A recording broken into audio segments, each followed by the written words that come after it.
card review, and then after this, after do the full reviewing and take a break, and then I'm gonna come back and do a bunch of theory crafting for the decks, because a lot of this stuff I'm gonna try to review right now, but a lot of these cards are gonna be hard to figure out unless I try to build the decks, and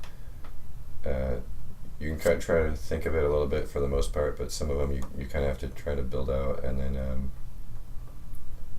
yeah, I'm gonna try to give these a rating. Some of them I won't be able to because of, like I said, I'm gonna have to theory craft it first, and then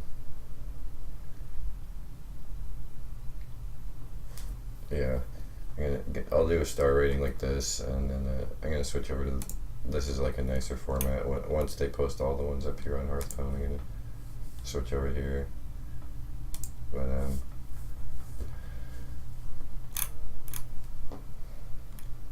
yeah, so let's start out here. So the Cryptolord.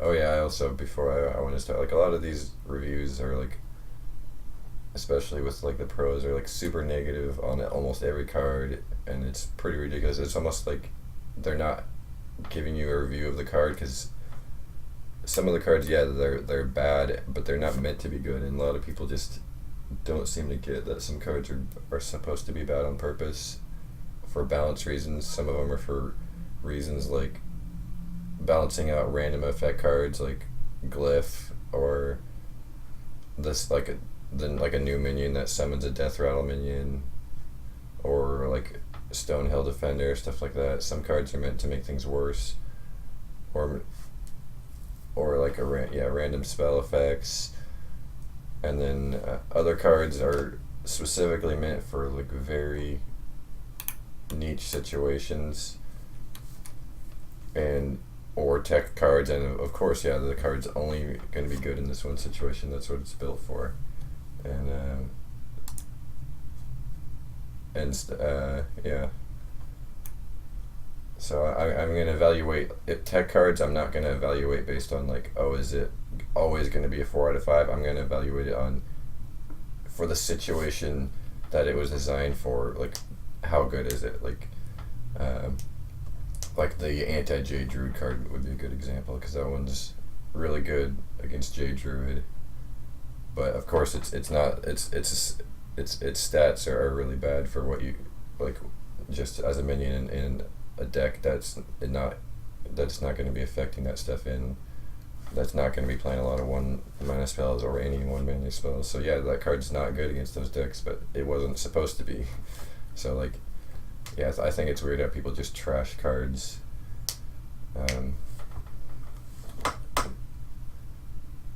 But yeah, so I'll start here with Druid, and I'll just go through, and then I'll move on to the neutrals, and then like after I'm done with the class, I'll kind of give my thoughts on how good the class might be, and then at the end, after I go through all of them, I'm going to come back and say it again, because there's kind of things that'll come up, and then hopefully people will come in and join in chat. I know like a few people that are probably going to come in, but most of the people, or a lot of people, are working right now. So yeah, Crypt Lord, 3-mana, 1/6 with taunt. After you summon a minion, gain +1 health, so it's like the reverse Darkshire Councilman. Yeah, this card is actually, at first, it's I thought like, maybe it's not that good, because the one attack is, you want getting all that attack with the high health, like the Councilman, is a lot better just on its own. But given the other decks, there's like this Taunt Druid deck they're going to set up, and then some of the token Druid decks that you might want to just protect your minions, like this card is actually really good. Yeah, especially like it synergizes with this new cheap taunt minion. Obviously, the Spreading Plague, which is a really good card. Like these two probably, this might be dead by the time you play this most of the time, but when you play this with this, and then yeah, like back to back, some of the other taunt stuff, this is gonna stall a lot. Like, so this is actually, it seems like it was like meant for the like the higher end ramp taunt druid, but it actually would be really good in a token druid or aggro druid. Yeah, I'd give this one like 4. I'll just click on these. Yeah, 4. I think that one's like a 4 out of. You can basically put this in any druid, especially because like druids notoriously like lacks 3 drops too, so that's another reason why you'd want to put it in. The same reason for this, like going to this, I think this is also I'd give it a 4. Like this one even better in aggro druids, and 2 mana 1/2. Choose one, transform into 1/2 poisonous or 1/5 with taunt. And Fandral, like since it's 2, it's like really easy to combo with Fandral too. So you might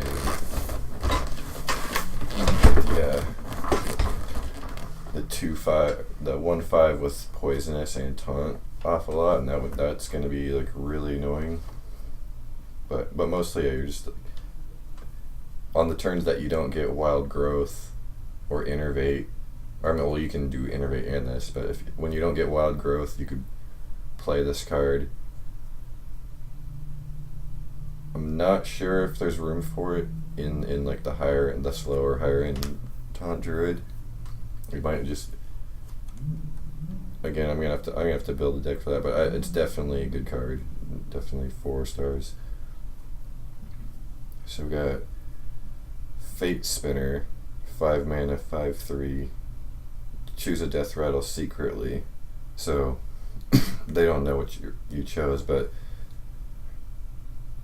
it's usually going to be obvious what you chose based on the board or like what kind of deck you have. By turn 5, they're going to know what deck you have, even if.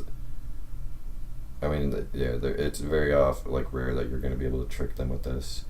So deal 3 damage to all minions, or give them +2/+2.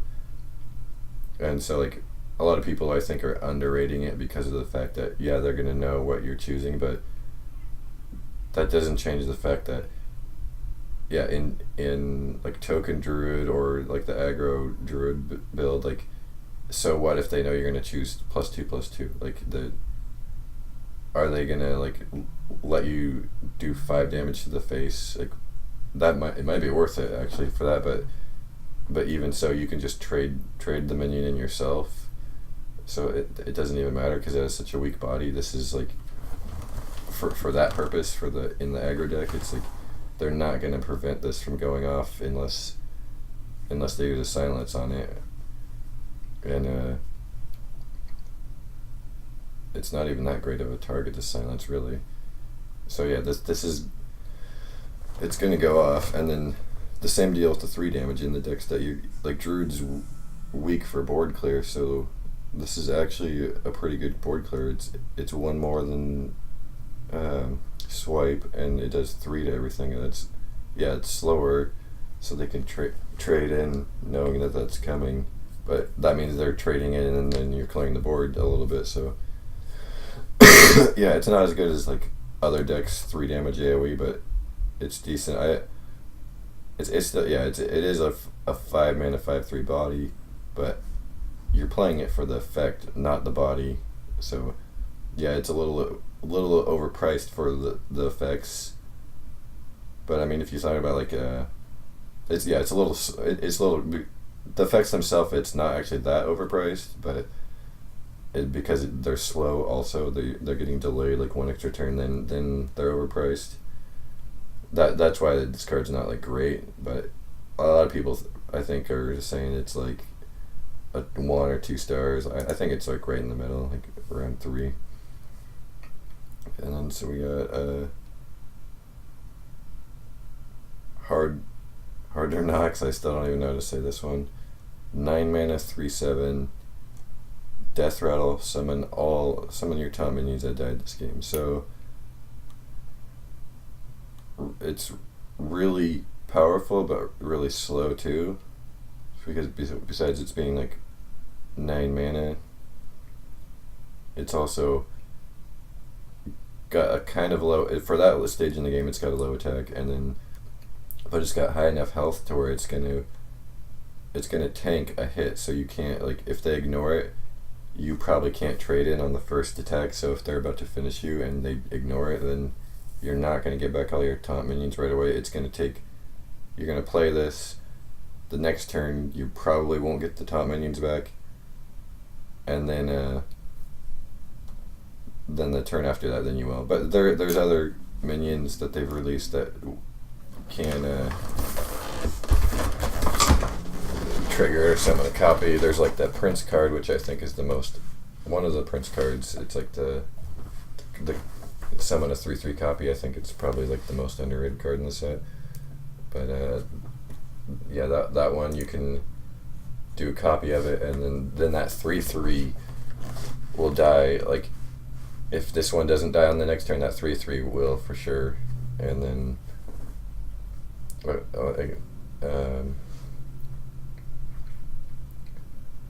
yeah, so like it's all a matter of the effect is super powerful. If you get if it does die, you're gonna stabilize unless you're playing against the burn mage, because I mean they're obviously just gonna go over all your taunts, and because you have so many taunt minions, you probably have little to no healing in the deck. So that taunt druid deck will lose to a burn mage or a freeze mage.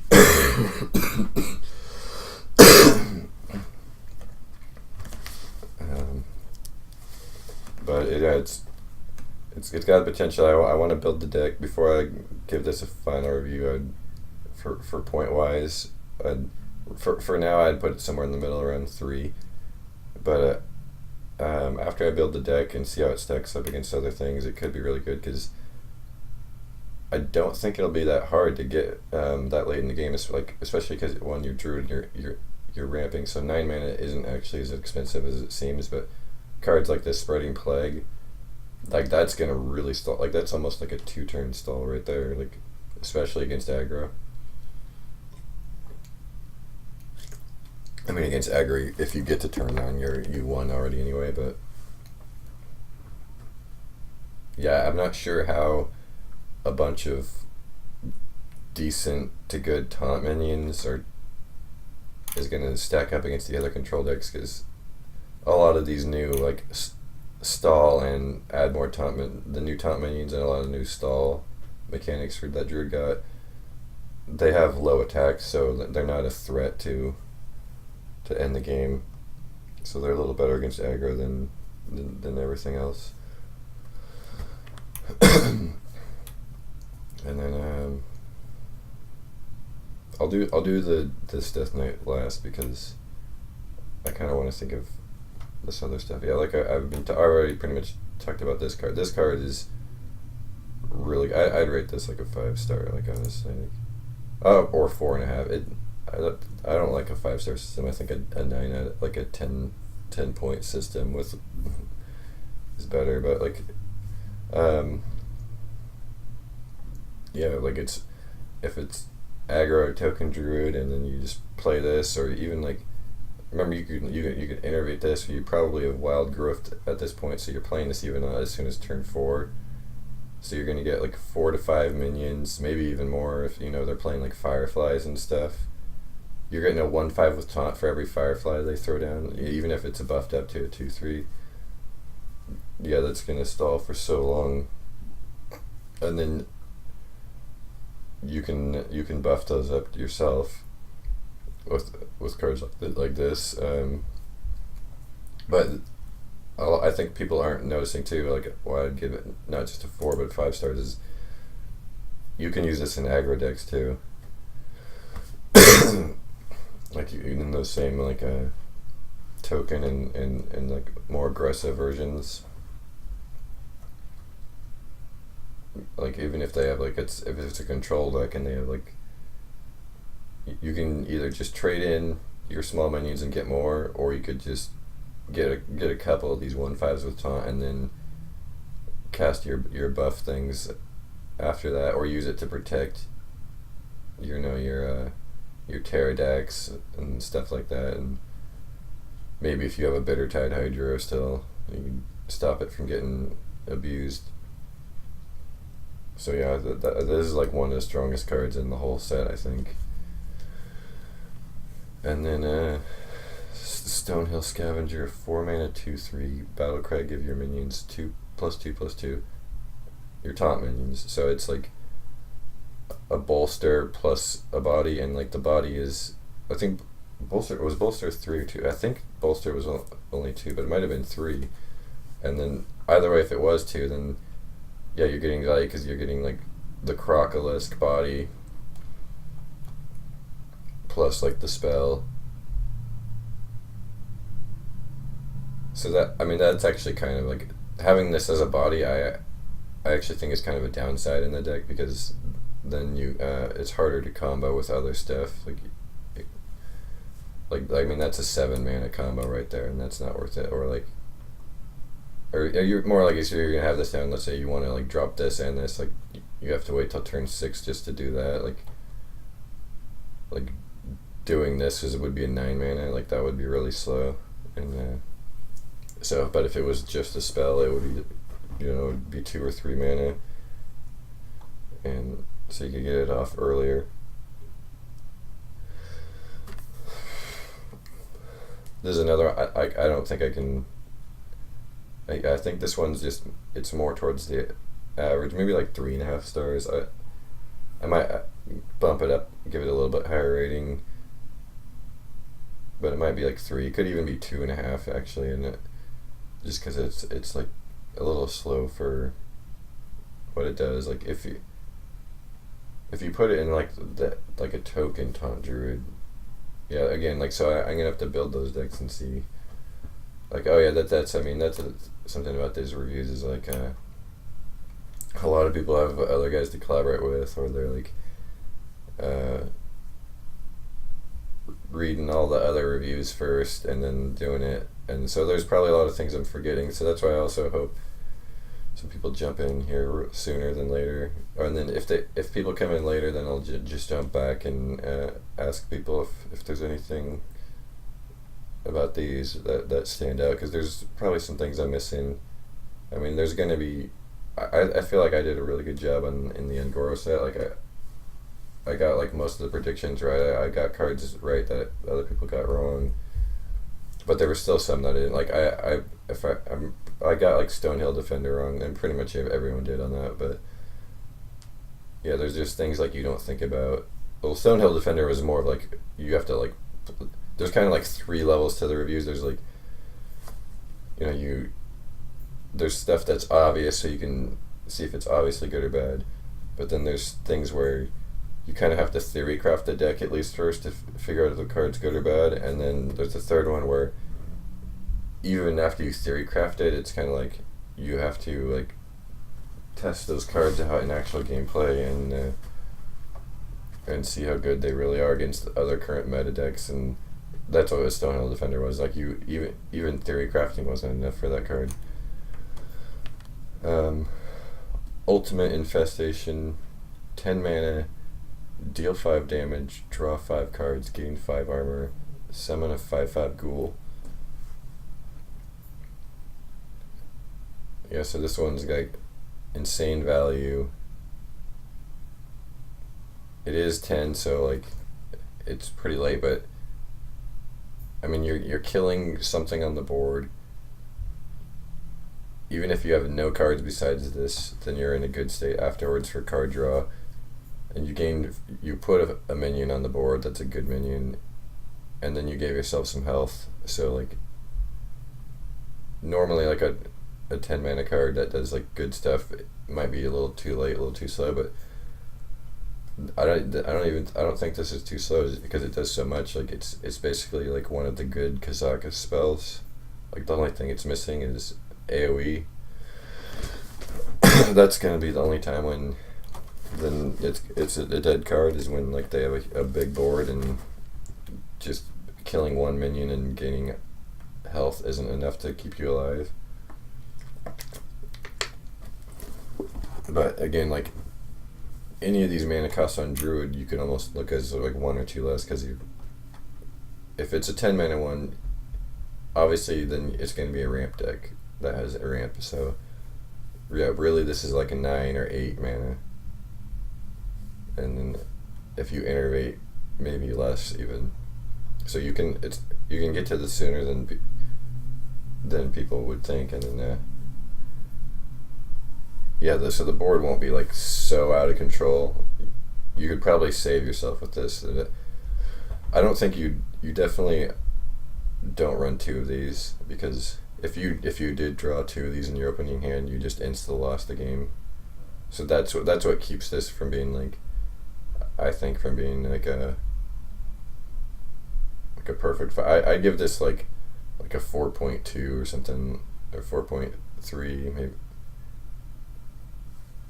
Yeah, because I mean, if it would, it's not it's not a 5, because it's not auto include, it's not run 2 of.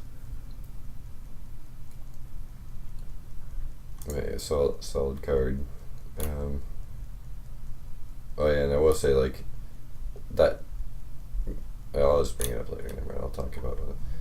So this card, in contrast, is absolutely terrible. But see, like this is where I'm talking about like people like shit on cards. Like, well, duh, this is bad. But why is it bad? What is this? If you look at a card and it's so bad, the question is why, or it just like any card like especially now that like it seems like Blizzard's really hit their stride. Like this expansion seems really good. Last expansion was amazing. Like they're not making, especially now that they're not making cards for no reason. They're not just like, oh, well, just here's a card and we'll just randomly decide put like stats and spells and abilities on it, and we're not even going to think about it. Like they obviously thought about all these cards, so there's a reason why they made things the way they did. And especially like I've noticed in this one, because they don't even have they've listened to the criticisms of the past ones, and they don't have vanilla cards. There's some like vanilla cards in disguise where there's like, it's just like a 5/3 body with a suboptimal effect, when it's like you could see that like, okay, that was like the card that was going to be vanilla and they just added something, but there's still more thought than there was, and like it's still a lot more interesting than just having a plain card with just stats. So yeah, it's like, what, this is one I'd like to come back and ask people, like there has to be something, because yeah, this is it's expensive for the cost. It's slow. At turn 5, or I mean, even if you're innovating this, like small minions can trade into the 1/2s. The 1/2 spiders with poisonous, they don't have taunt or charge or anything, so it doesn't synergize well with token druid. Like, there has to be some. This is like the only card, like as I was saying, that like they always have a purpose. Like this was like the one. There's like 1 or 2 cards in this set where I couldn't figure out why they made it. But like I'm not gonna shit on the cards. Like and I'm gonna be like, oh, Blizzard, what are you doing? You guys suck at making cards. Like, there might be something I'm missing with this. I mean, if it seems like so much worse than any of the cards, because this is either the worst or second. No, there's one other card that's worse than this in the set. So this is like the second worst card in the set, unless I'm missing something. Like, the only thing I could kind of think of is that it's meant to alter like Yogg Saron, because Yogg's in Jade Druid, which is still going to be played. Jade Druid is still good, even with that card that takes away the Jade Idols. Druid will still beat most of these control decks, and you'll still want to run at least 1 Jade Idol.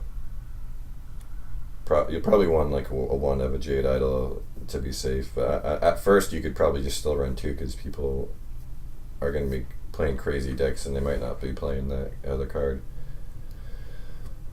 So yeah, like, but I mean that's almost like that's a good effect on Yogg. So I mean, did they want to make Yogg better? Like,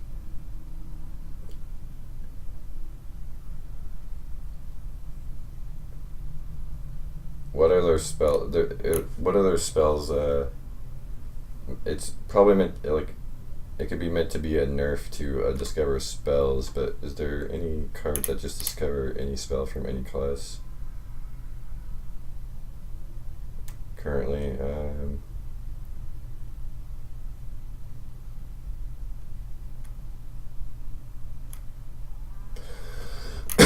Some of the cards too are setups for future expansions too, and then they just don't, they can't put like, maybe they're like, oh, we're gonna do this and then we're gonna do two other cards and they'll synergize, but it's like, well, we really wanted all this stuff for the expansion and each class can only get so many cards with expansion. It's like, you can't give Druid an extra few cards, so maybe next expansion this will be playable, or it's like, oh, your poisonous minions, because I mean the Malfurion has like summons poisonous spiders too, so like maybe there's gonna be like your poisonous, they're gonna like, then like maybe they wanted to wait and see how strong this hero card is, and then if it was too strong then they won't print the card they're going to, but maybe the card they were going to print that synergizes with both of these is like your poisonous minions, or have like +3/+3, and then maybe like the spell is like really cheap because that's such a situation. Like maybe it could be like, or maybe it could be a minion, maybe it could be like a 2-mana 2/3, and it has like your poisonous minions have like +3 health, and that would be like a really good card. And then if that would make this card actually good, then, or like okay, it still wouldn't be good. But with both of these and that, maybe another card, it would be. So there you go. I thought of a way. I'm not gonna go lowbrow and talk shit on the design of anything. So I'm gonna see this hero power. So the Death Knight for this is Malfurion the Pestilent. Choose one, summon 2 poisonous spiders or 2 scarabs with taunt. And then we saw that this does synergize with Fandral, and then it'll give you 10 armor instead of 5 because it's like casting it twice. But it sounded like Ben Brode wasn't sure if that works, so I don't know if they're going to change that towards 5. But it's honestly not going to be very common that, because Fandral's 4. So Fandral will have to have lived late game and then you play, so it's not really common, it's not that big of a deal.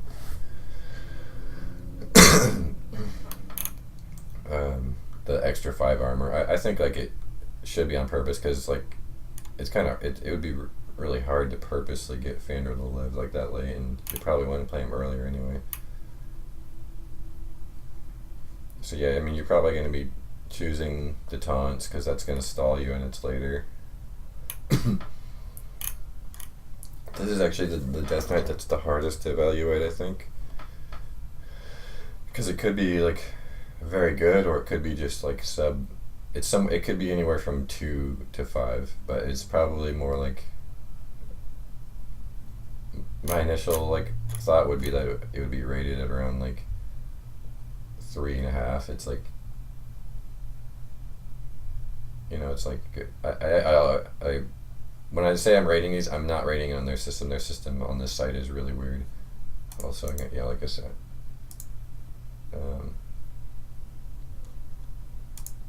yeah, their system's really weird. For one thing, a 5-point system is really bad for rating things, but also they have like poor is worse than bad. That doesn't make sense. Like poor should be like, oh, it's poor. It's not like poor performance. It wasn't like bad, but it was poor, and then like bad is like definitely not good. So like it's weird how they have these reversed, and then 3 is good. Like I wouldn't consider 3 stars good. 3 should be average. So it should be like bad, poor, average, good should be 4, and then 5 should be like excellent. There shouldn't be like a great and excellent or like almost the same thing. Like yeah, I like the wording on that. So like when I say like 3 stars, I don't mean good, I mean average. Like when I say like, oh yeah, I think it's like 3 stars, that's not good, that's average. That's like, if you do it on a 10-point system, 3 out of 5 would be 6 out of 10. Like 6 out of 10 is not good. That's almost like 50-50. That's like right in the middle. That's not good. 7 would be like good. That's why, again, like yeah, so a 10-point system is better. But anyway, off that tangent. Oh yeah, the hero power. Choose +3 attack on this turn or gain 3 armor. So that's like it's versatile, and it's another thing it has over the other ones. Like the other Death Knight powers, most of them are like better in a vacuum, but this is versatile, so that's again like maybe the versatility makes it a lot better. And then again, if you have, this is where you might want to save Fandral for, because if you have Fandral plus this, you get +3 attack and +3 armor every turn that it's alive, and that's really good. Fandral Stayhome's text is being changed to work with it. Okay, so wait, so does that mean that means it's still gonna work? So yeah, so Fandral is meant to work then. Wait, and this is a choose one, so yeah. But the armor thing's not confirmed. Yeah, it's a solid one, and the thing about this one is it's cheaper than most of them, so you can play this and the hero power in the same turn, even as soon as turn 9. And because this is cheaper, also again in Druid, like it's not unreasonable that you get this off on turn 5 or 6. So this can fit into mid-range Druid decks and ramp control decks, and it's good in both.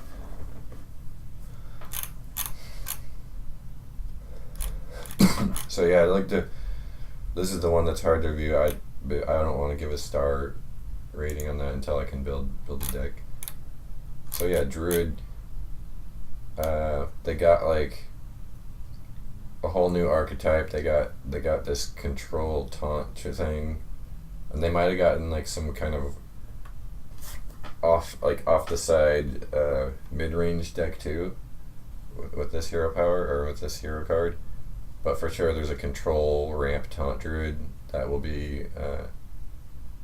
Oh yeah, I forgot to mention that you can bring this back with Enzoth and get all your taunt minions back a 3rd time, and then so that's what makes it really good, even better. Yeah, but yeah, the important thing now too is that, like I was saying earlier, people think because of that one card. Let me skip down to it here.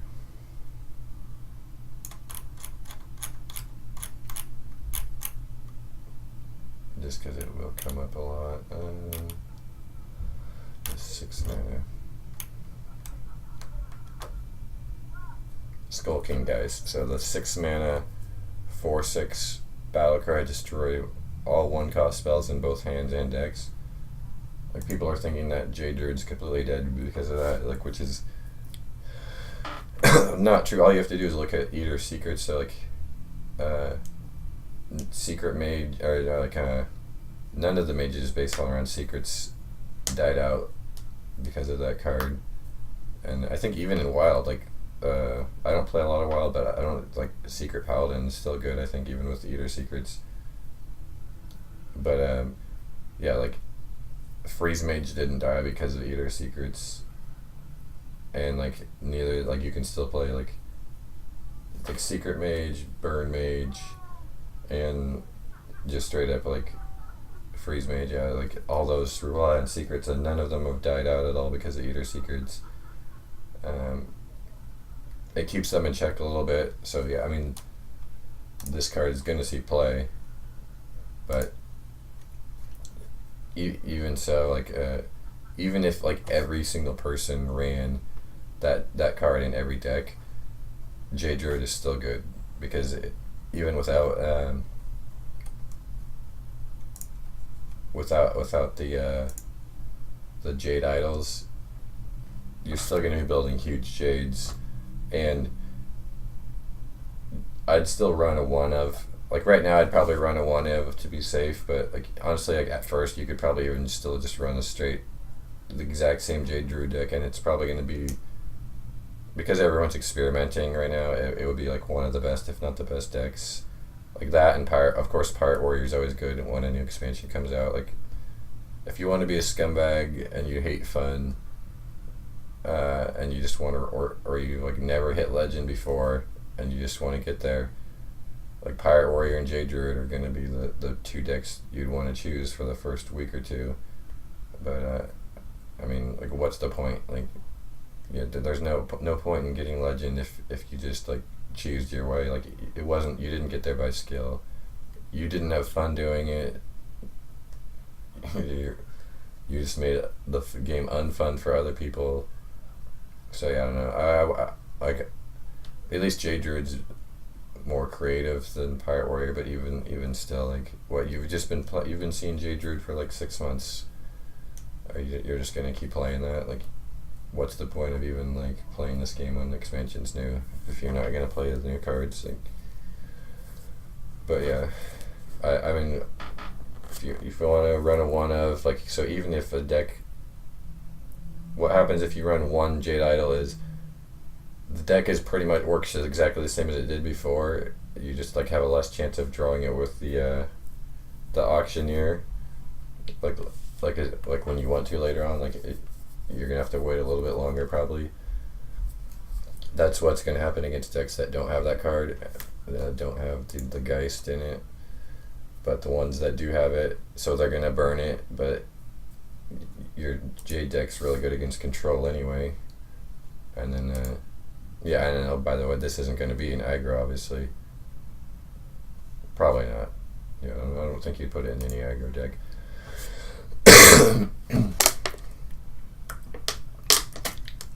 Yeah, so that's Druid. We're going to move on now. Yeah, the first set might have taken longer, or it seemed like it did, but it was more because I was also explaining like my philosophy on things too, so the other set should be quicker. Move on to next one down. Hunter.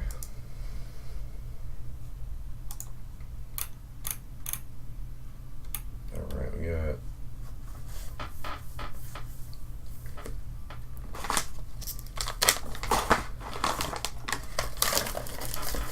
Abominable Bowman.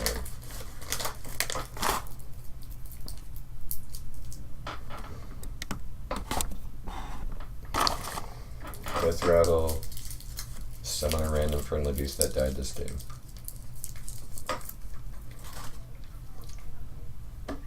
If it was Battle Cry, it would be good, but that's just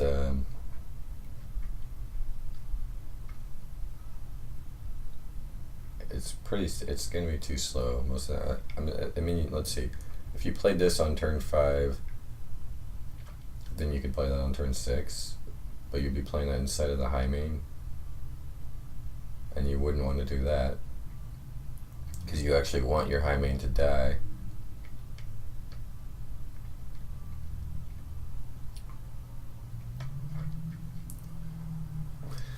Trying to figure out, is there any, I mean, if Control Hunter ever did become a thing, or if it does in this set, which I don't think they got quite enough. They got actually a lot of good tools for that.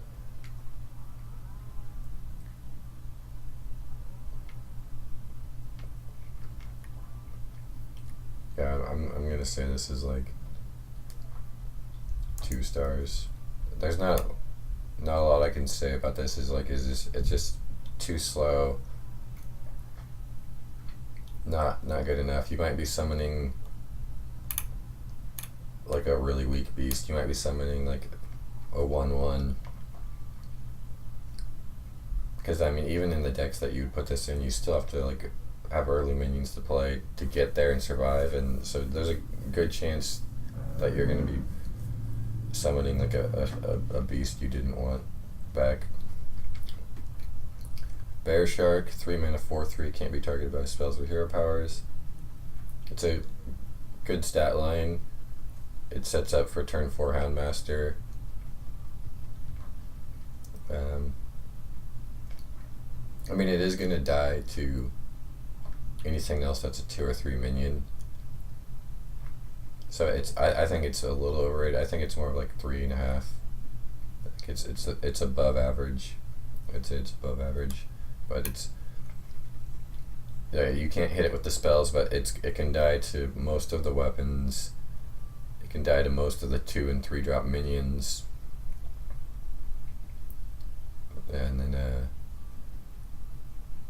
so yeah, like the thing that's good about it is that it does force minion trading.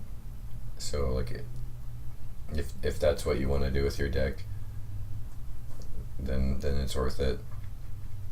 It's also a really good it's a good thing for the Deathstalker hero power. It's a good because it's cheap and has high stats, and it's got like a good ability of not being able to target it. So like if you get like one of the really expensive ones, and then you won't be able to be targeted, and then it's going to be a big deal because it's going to have so much health and stuff, and not targeting it is going to matter a lot more. What, like 30. Corpse Widow. This one's really good because you might think like, oh, it's like, well, it's trying to make like Death Rattle Hunter thing again, which maybe that's even like possible. That could be a thing. So if it was, then that would be even better. But this is going to go in pretty much every Hunter deck because so you have like the Kindly Grandmother synergy. So you play this on 5 and you can play free Grandmother. I mean, you probably already played the Grandmother before then, but if you have a second one and you were playing minions on curve, so you didn't want to play it, or you draw the next turn, you could play it for free. And then high main, of course, so you can play this on turn 5, and then on turn 6, instead of using a whole turn, you could high main and play a 2-drop minion or a hero power or a secret. It's also probably going to survive. It's got a lot of health, 4/6. It can't be killed by a lot of the priest stuff. Yeah, it's got a good attack, good health, good ability. Yeah, you could do turn 5, this, turn 6, high main, and this.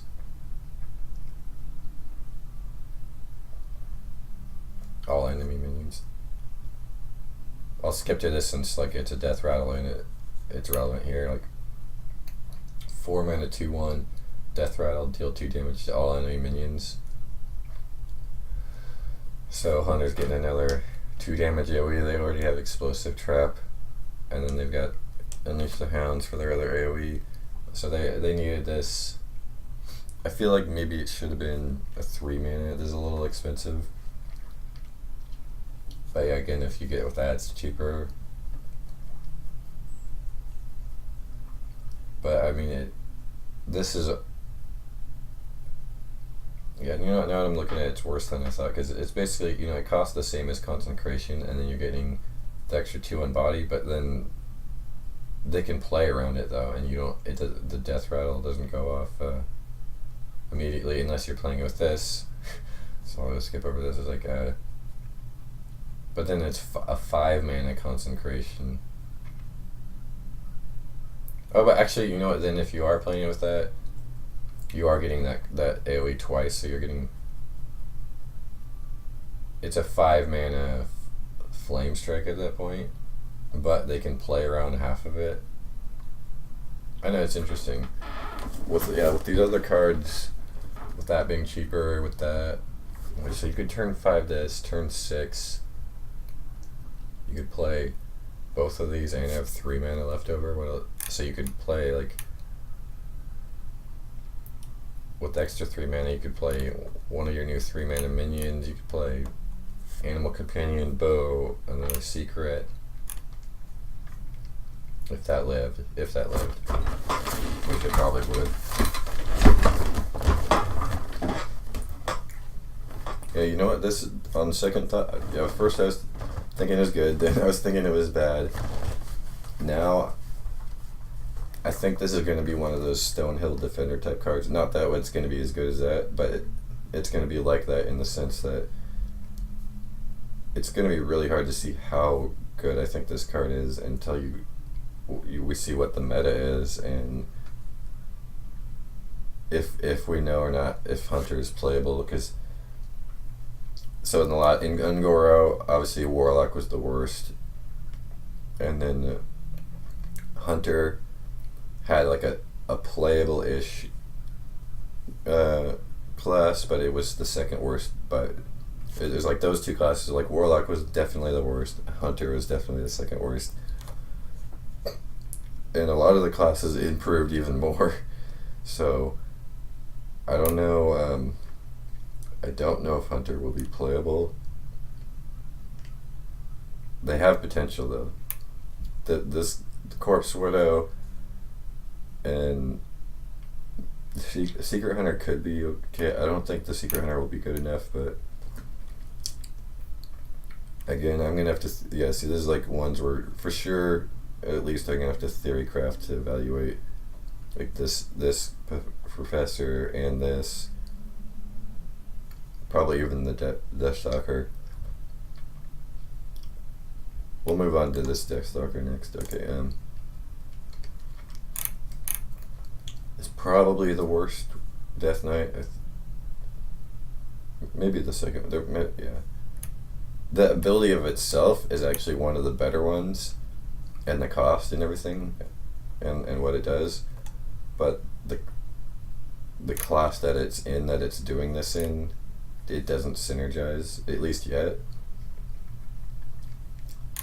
So, like I said, I'm gonna have to theory craft to make sure that it's not playable. But my initial thought would be that it's like 2 stars, and then only because of the class that it's in. Like, this is like a 4.5 star in like Paladin or Warrior, or even probably Druid. But in Hunter, it's probably like 2. Like for me, like my 5 star for this would be like 1's unplayable, so almost no card would be 1. Like the only card is like that Druid spell, that 5-mana spell is probably a 1, but because you probably can't ever find a way to play that, at least right in this expansion. And then 5 would be like it's going to be in pretty much every deck in that class, or like it's like just an insane card. An insane card. It's going to be in almost every deck in the class.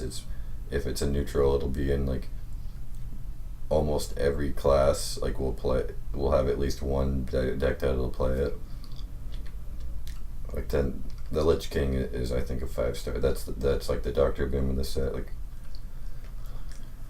you're gonna put that in anything that's not an aggro deck. But yeah, this is like 6 mana, deal 2 damage to everything, so you get a Consecration and you gain 5 armor. So what you're doing to the board for 6 mana immediately isn't worth that cost. Because really gain 5 armor is kind of like 1 mana, and then deal 2 damage is like,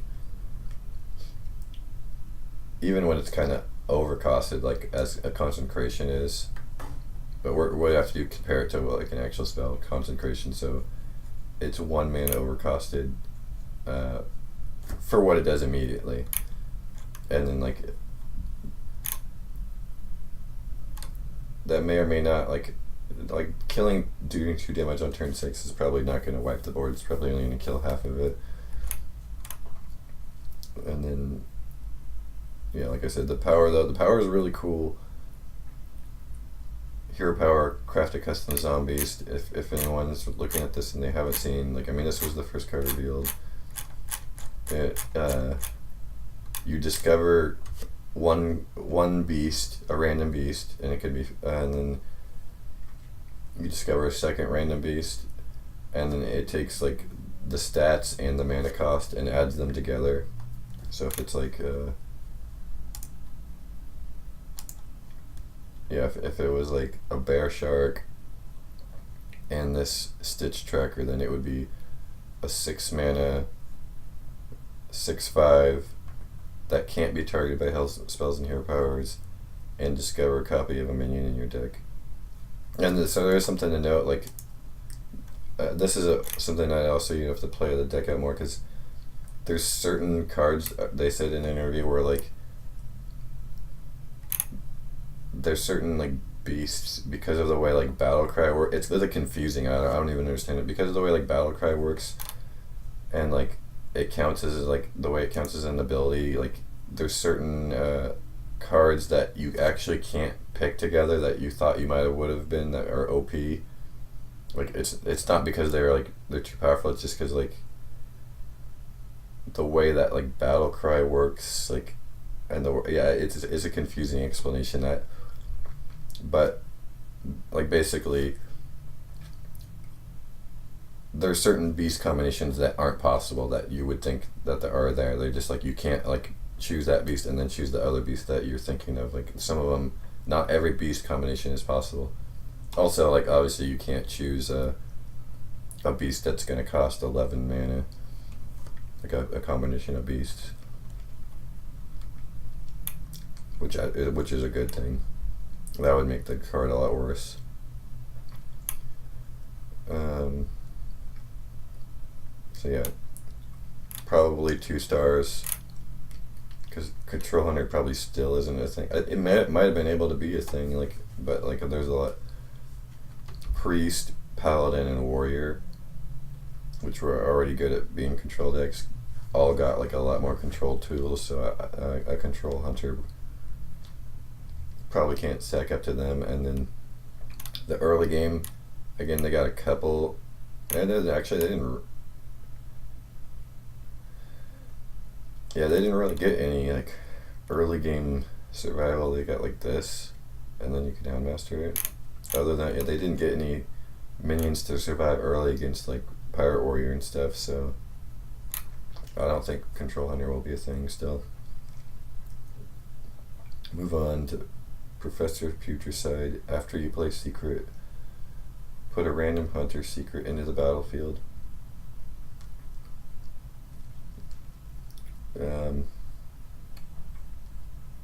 Yeah, like I was saying, I want to theory craft the Secret Hunter deck to see if it's playable, or I mean if it's good. My like initial thought is that it's not quite, a Secret Hunter is not quite good enough.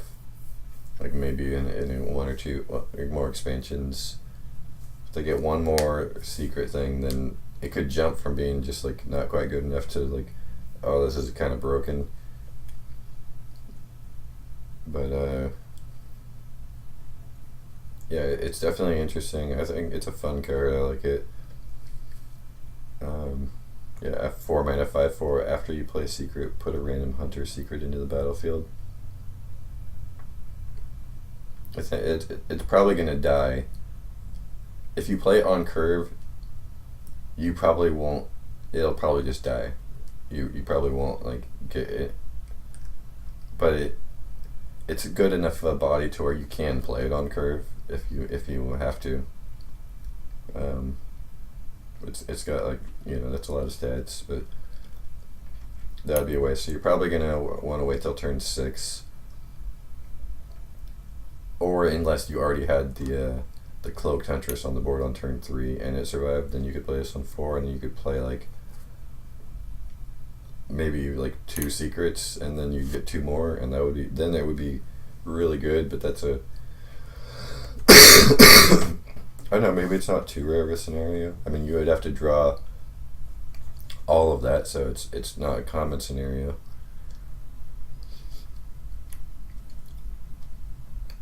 So I'd probably say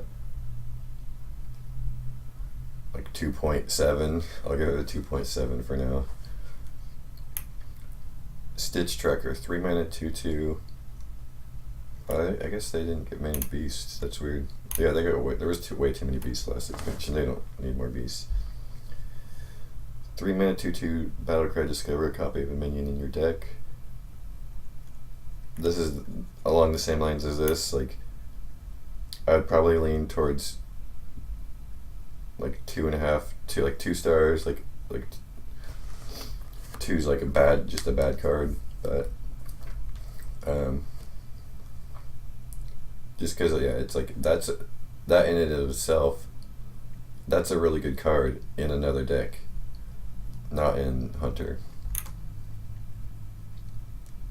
Which, by the way, I'm like saying all these like, these cards aren't good in Hunter, but I hope they keep pushing this, because I really hate face hunter. Like it's just a brainless deck, brainless decks, because there's multiple. Obviously, it changed, but like I hate the hunter hero power. I don't. It's not fun to play against. Whenever face hunter decks good, those aren't fun to play against. They're really linear. They probably require the least thinking of any deck, like even less than Pirate Warrior, because they trade less than Pirate Warrior. So I'm glad that they're pushing a control. They're trying to push a control hunter. They're not quite getting enough cards. Maybe there's one more expansion this year before cards get rotated the next year, and maybe one more expansion of control cards will put it over. And the thing about the next one is that, like, since the rotation's right around the corner, they could probably like print something pretty good as far as a control hunter power level, or that gets them to the late game. Next is a spell, 2 mana, deal 2 damage to a minion. If it survives, gives it poisonous. Deal 2 damage to a minion. If it survives, give it poisonous. So I haven't seen this card yet. It seems pretty good. Actually, that's a really good removal. So if it's low health minion, you can just kill it with this, or you can trade a minion and then shoot it and kill it. Actually, two. And this would be good in that Druid. This would be so good in Druid. Because you got that 9 mana 3/9, and you could shoot an enemy, and then run the high health minion that you want to die into. That's what I'm trying to think. Is there any other death rattles you'd want to die right away? Because you can do that. You can make their enemy survive and give it poisonous just so your death rattle purposely dies. If that would be a situational thing. But obviously you can shoot your own minion that would survive. Like if you get Misha off of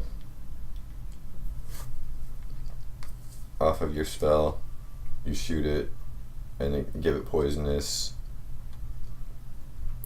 and you can trade up with that. You can save it. This is like early and late game removal.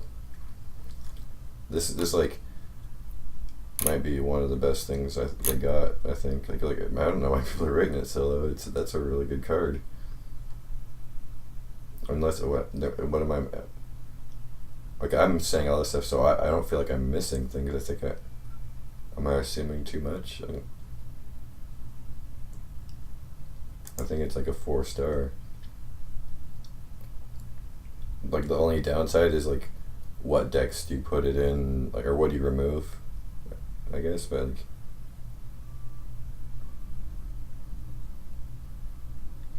I mean, I like this better than Hunter's Mark, and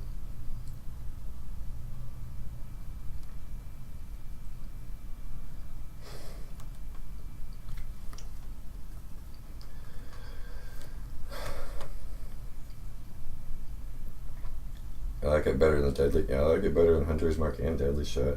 I'd replace either of those for this. Maybe you'd run like one Deadly Shot. In Index, you used to run 2 Deadly Shots, 1 Deadly Shot, 1 of these.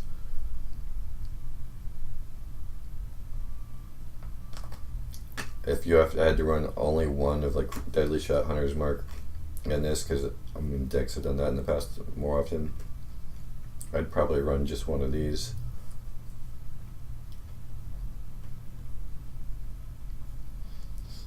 Alright, Venomous Trap.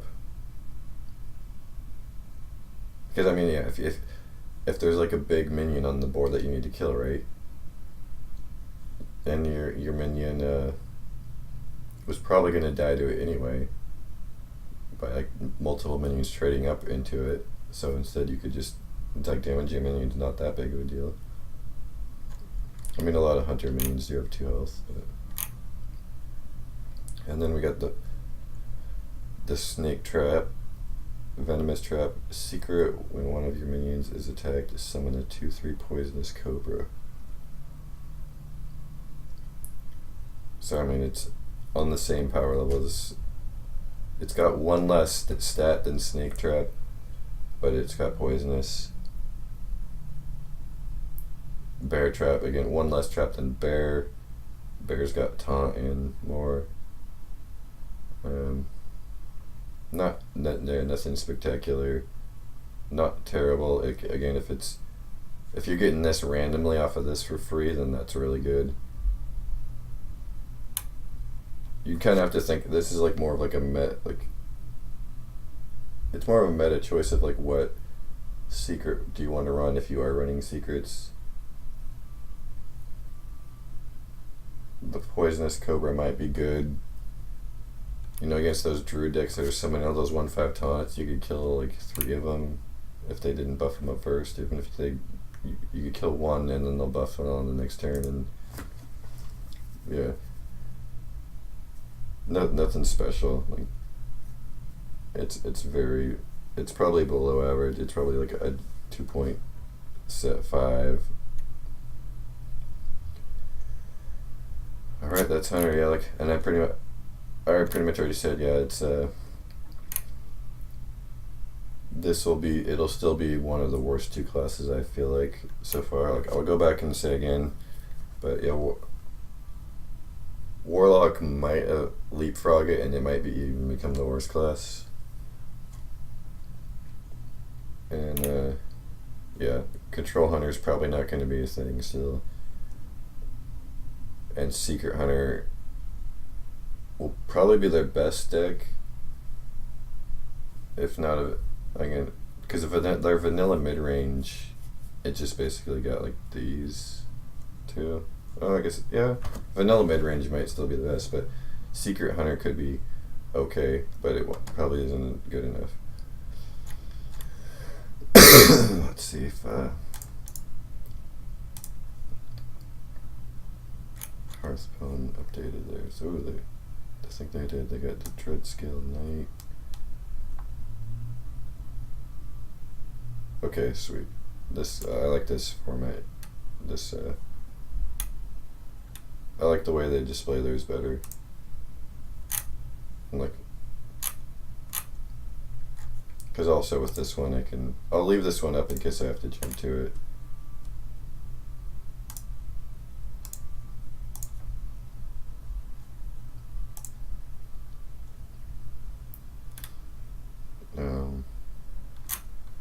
Yeah, Druid, Hunter.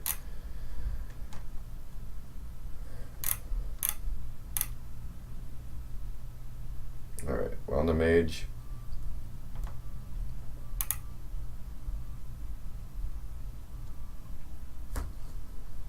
Okay.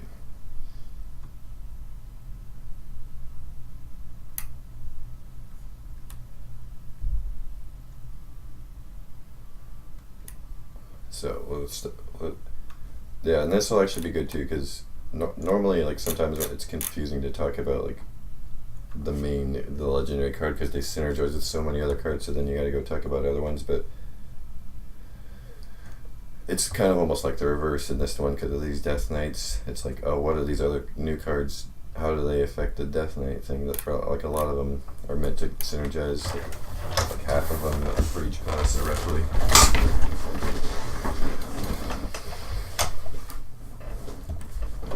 So Frostleech, Jaina, Lich. Okay, 9 mana, Battlecry, summon a 3/6 water elemental. Your elementals have lifesteal this game, and you gain 5 armor. And Icky Touch is the hero power. No, Icy Touch, not Icky Touch. Hero power, deal 1 damage. If this kills a minion, summon a water elemental. This is a really cool card. I think it's really powerful. There are people rating it on here. 4.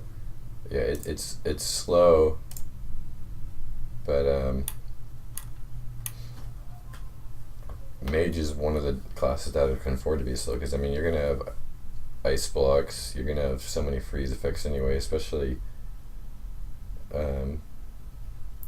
yeah, you're gonna be freezing stuff to stall. You're gonna have ice blocks. You're gonna be fine. You're not gonna die. And then you can even afford to cut some of those stall and heal effects, because you're getting the water elementals with lifesteal. Like once you start getting those out, you can real stabilize quick, and it's gonna be hard to put away. It's gonna be hard to put them away with all that lifesteal. Like people are thinking like, oh, it'll be hard to get those, but remember, if you put in elementals, all your other elementals have lifesteal. It's not like people are like acting like, from what I've seen in reviews, is like the only elementals you can get are from killing a minion with this hero power. Like your hero power is still the same, just as good as it was, but you have the potential of getting a 3/6 water elemental that now is going to have lifesteal. Like, but you can still have all your other elementals that you package in, and like Pyros is so much better now. Instead of that card just being like above average, then it's gonna keep coming back, and it's gonna keep like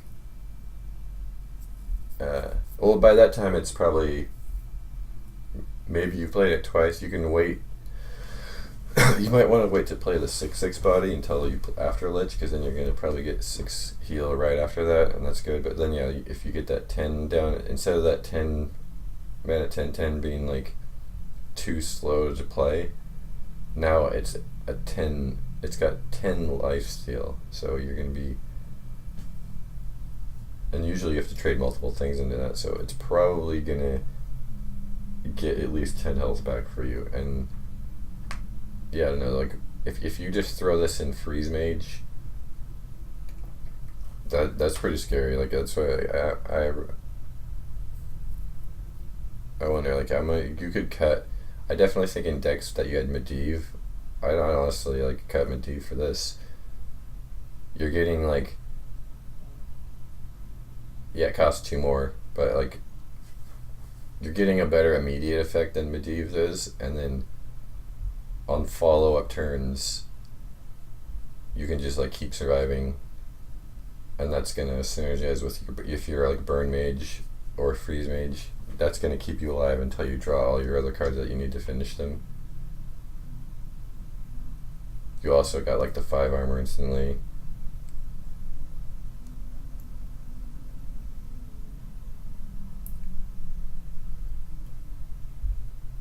And then I definitely think now like elemental mage wasn't good in Ungoro, but just with this card being added to it, like all those like elementals, like the fact that they're gonna have lifesteal, and then like this card, which is an elemental, which isn't that great, but I think it's underrated. So this Ice Walker, 2 mana 1/3. Like most people are thinking, oh yeah, this card sucks because you play it on turn 2, and then it dies to everything, and it's a 2 mana 1/3. That's terrible. No, you don't play it on turn 2, unless they're like a deck that's playing a bunch of 1/1s, and then you can just soak up the 1/1s. You like wait until like later, and you can like freezing a minion plus doing something else. Like wait, say if it's like turn 8, you can this hero power, and then you got like 4 more mana. You could cast this at the same time and just throw a minion down. If like that wouldn't be that great, but you could do a spell. You could do glyph first, get something good, clear a minion or 2, then play this and freeze the other minion. Or if it's like a big minion that you know you're not going to be able to remove, you can stall that, and then yeah, like this in itself,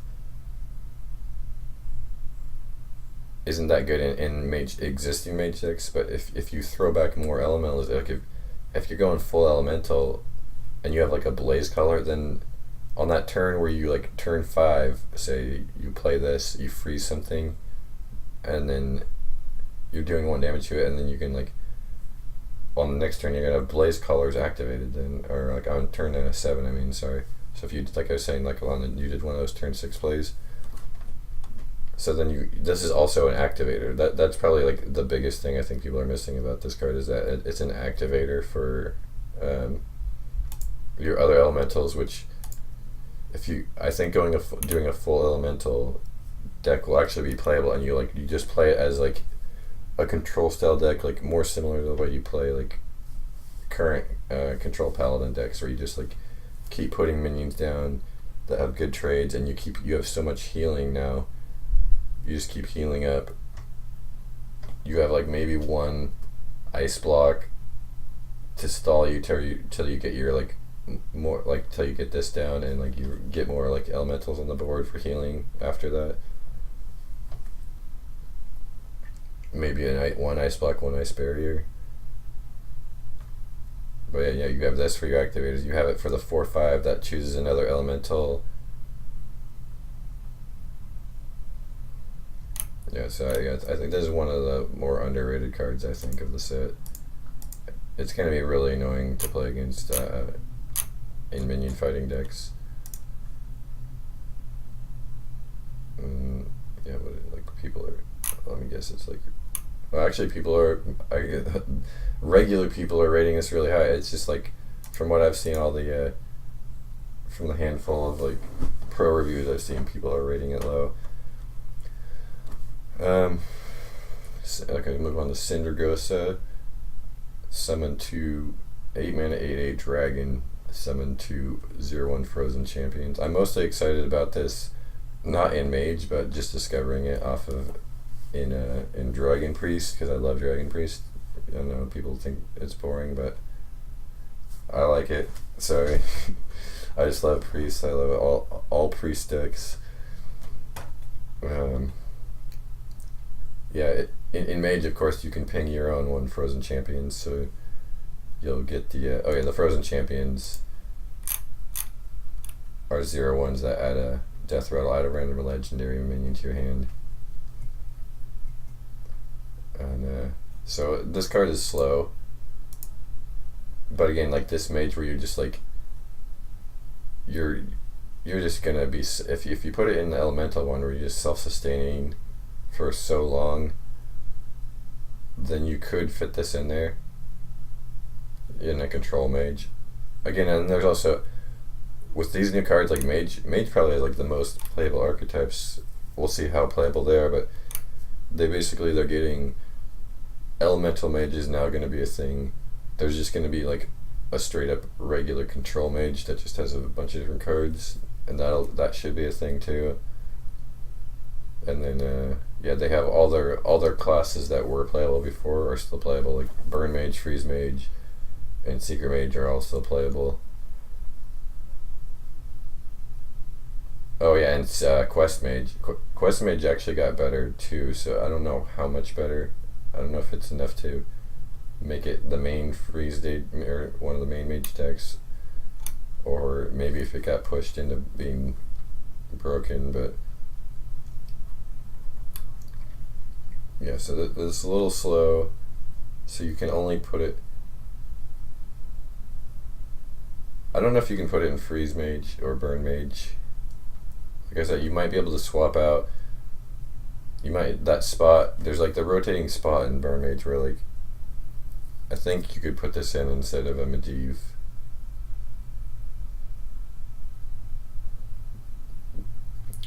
But maybe not, maybe you can't, maybe it's, because it's slower than Medivh even.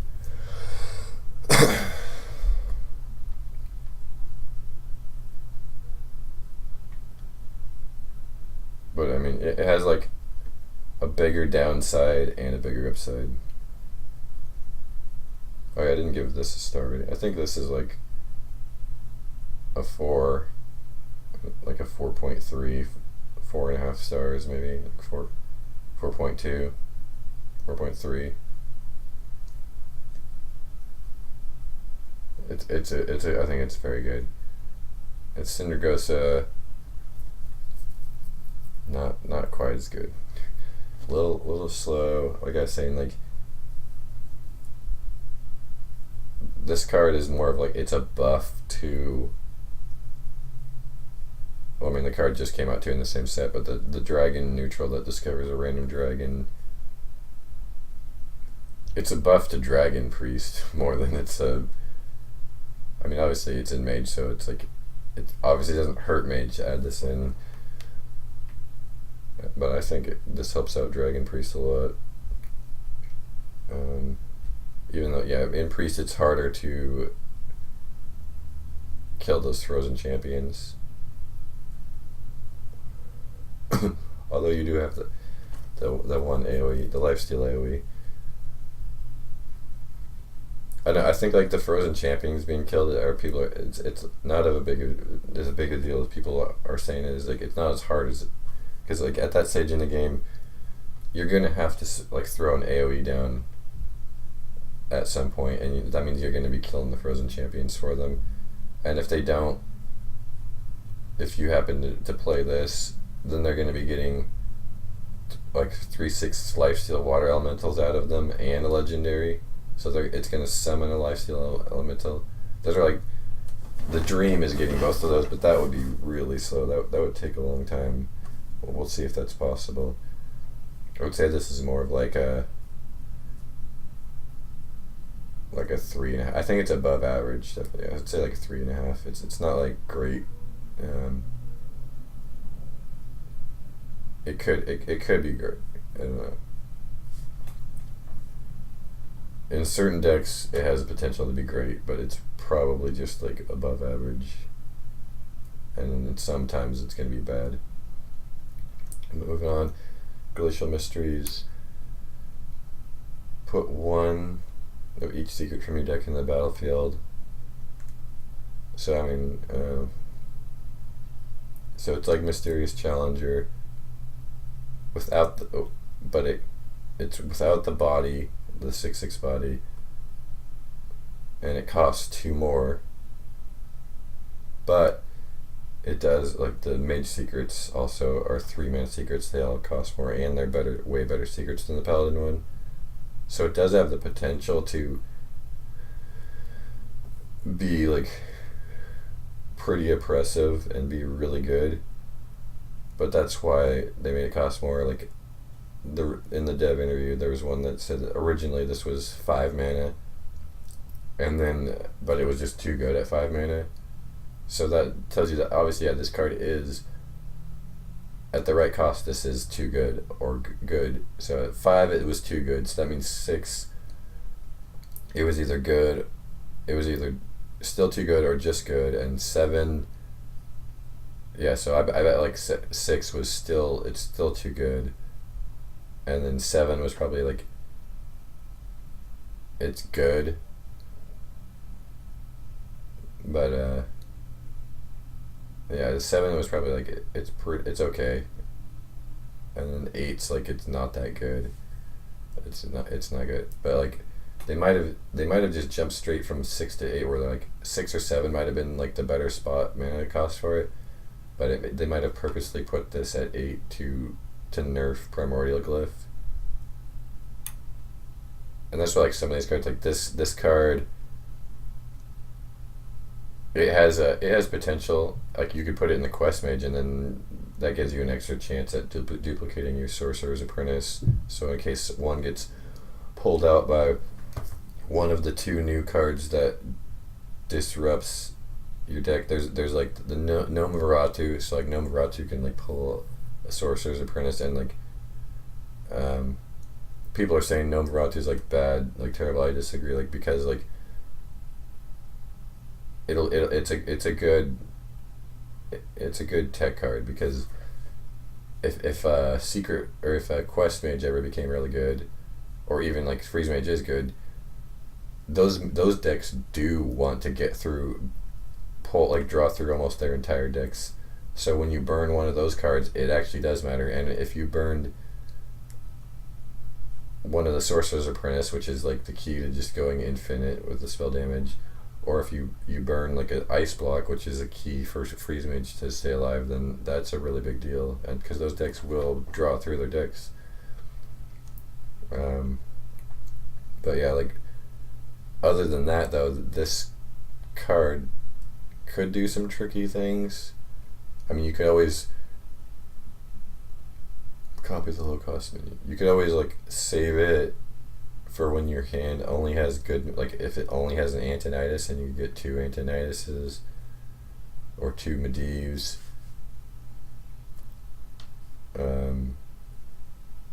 You could use it on the in the secret mage deck. So like those minions would be like a free, it's going to be a free 5/5. So that would be this would be pretty good in secret mage. But other than that, like in those few situational things, so it has a purpose. But like this isn't that great of a card either. So this is kind of a nerf to Primordial Glyph. So is this Breath of Sandagrosa, like deal 2 damage, freeze enemy minion. I mean that's like okay if you're playing it off of Glyph and you only have barely any mana left and you need it right then it's good. Or if you get it off a Babbling Book, it's more of like these cards are kind of like, these 3 are like semi nerfs to, like this one definitely a nerf to Babbling Book and Primordial Glyph, and these ones are kind of the same way. Like this one, you're not even getting the value off of the Glyph reduction, and it's like not that strong of a spell, so like that definitely is. So there you go. I mean, I just reviewed all 3 of those. I want to make a secret mage, a full secret mage, and see if that could still be good or not. You're probably gonna only want one of, because since you can only play it by turn, you have to wait till turn 8. Then you're probably gonna have drawn a lot of secrets already. So you're probably only gonna get like one of these off anyway. Ghastly Conjurer, Battlecry, add a mirror image spell to your hand. So this is one that's like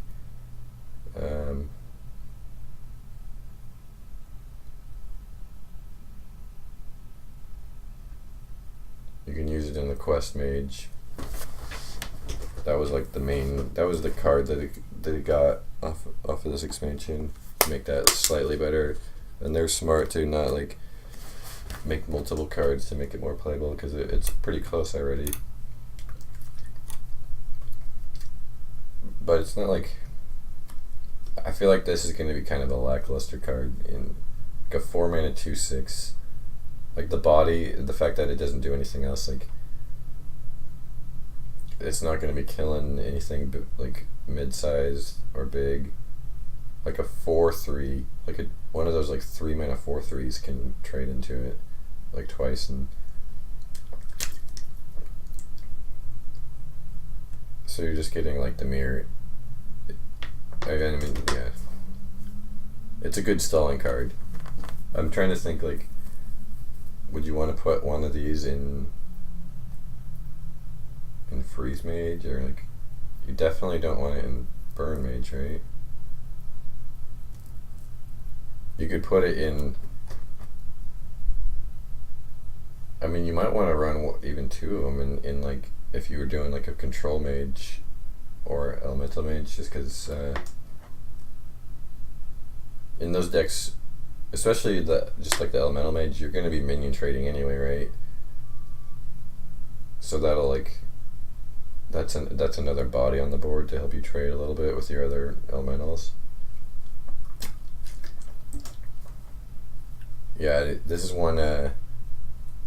This is a can't rate it until you theory craft the deck card, I think. So I'll move on. 3-mana 3/2 Doomed Apprentice. Your opponent's spells cost 1 more.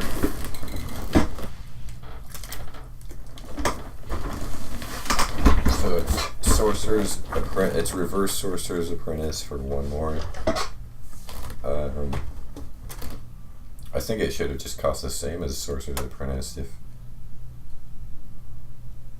because I mean the effect is overall equal and the body's the same, but it costs one more. So I just think it's like worse than a Sorcerer's Apprentice. And the costing one more isn't big enough of a deal. There's that card later that I think is being underrated. The cost make your like spells cost 2 more. I think that's better because 2 more is significant. That's gonna like disrupt some things, but 1 more, like, so if you play this early, weak minions can trade into it. Like any minion can trade into it and kill it. If you play it late, it's only 1 mana, so really the only thing that it's gonna like affect is like a 10 mana. So like Druid can't play that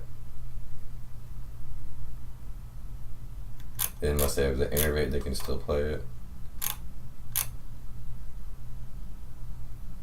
Other than that, like everyone can. You can't play Pyroblast in the mirror, but it's so easy to get rid of, like, that it won't matter. So I think this is a not good card. Yeah, everyone agrees. Yeah. Okay, Cold Wraith. I already talked about this one. Cold Wraith, 3 mana, 3/4, battle cry if an enemy is frozen, draw a card. This one will be good in a control or elemental mage, because you're going to be having these water elementals that are freeze and stuff, so there's a good chance that you're going to get card draw off in that. It's good in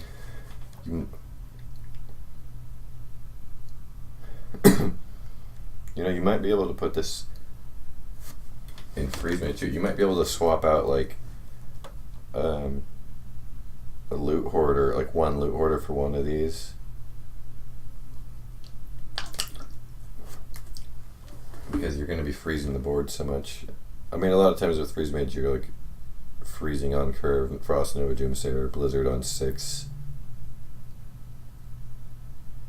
So you probably would only get 1 card draw on freeze mage off this. Maybe it's not worth it. But it is also a body that can stall too, so it might be worth it for that. And that's the thing. Like, these stats are good, so even if a minion's not frozen, you can still play this and not feel bad. So this is a good card. Not like nothing like amazing, but it's a nice solid add to mage. Also, because mage doesn't have a lot of good stuff to do on 3, that makes it a lot better than it would be. Okay, I talked about this. It's underwhelming spell. Frozen Clone, Secret, 3 mana. Secret if your opponent plays a minion, add 2 copies of it to your hand. So it's like kind of similar to Duplicate. Like, one problem to this is that if you're probably going to be playing this in a Secret deck, right? And if that's the case, the first card they're always going to play around anyway is going to be Mirror Entity. So now they can play around 2 cards in 1. So when they drop like a Firefly to test proc, they're going to be able to proc both those, and you're going to get 2 Fireflies.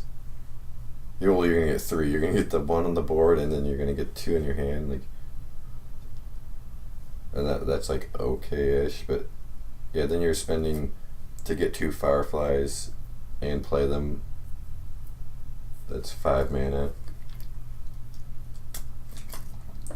Plus the other 2 bodies at 7 mana. That would be pretty bad. But yeah, this is gonna get procced on like small minions. Now, if you could get away with it, if you like staggered Mirror Entity next turn frozen clone, next turn another mirror entity, next turn another frozen clone. At that point, like playing around mirror entity effects that many times is really annoying, but it's it's got it's got more value than mirror entity, but it's slower, and that's what's good about mirror entity isn't so much what it's copying, it's the tempo you're getting, especially in a secret deck, which is kind of more tempo oriented. So I'm gonna say this is worse than mirror entity.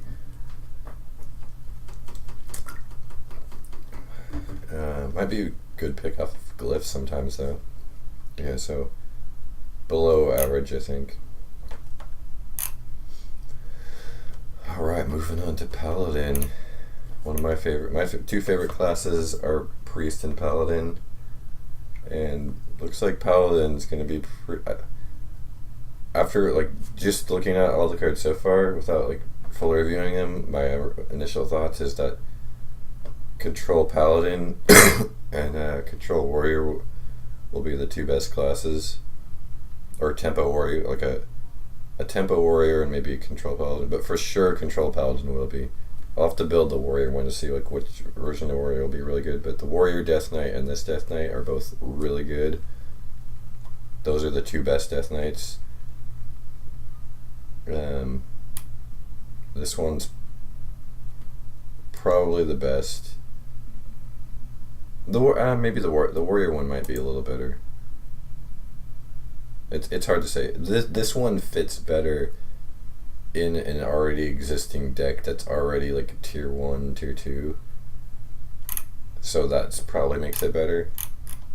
Where's the hero power? That's weird. Let me bring it up here.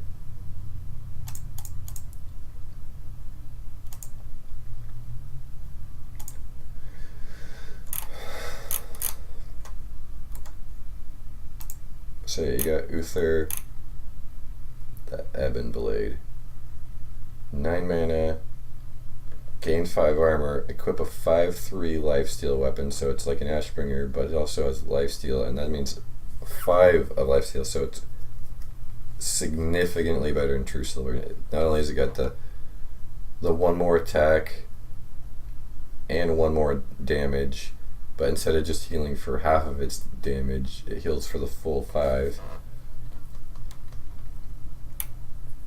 So that just in and of itself is pretty good. And then you get the hero power, and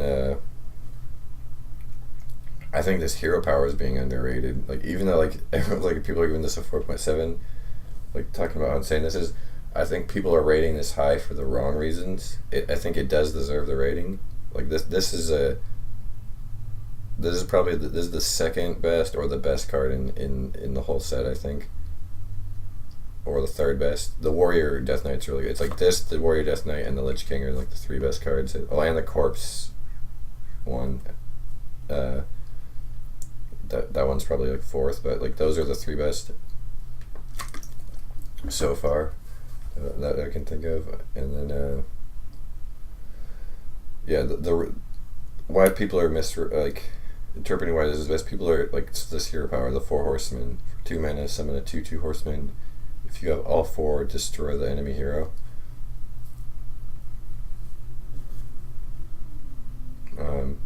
People are thinking, oh yeah, like, oh you can just end the game. You just summon 4 and you can kill them. That's so insane. That's why I think that's why people are like rating this card really good. But in reality, you might not ever summon all 4 of those. Like if you play 100 games, you're probably only gonna, at least definitely like once the meta settles down and everything, you'd probably like maybe get that off like 2 times in 100 games. I could be wrong about that,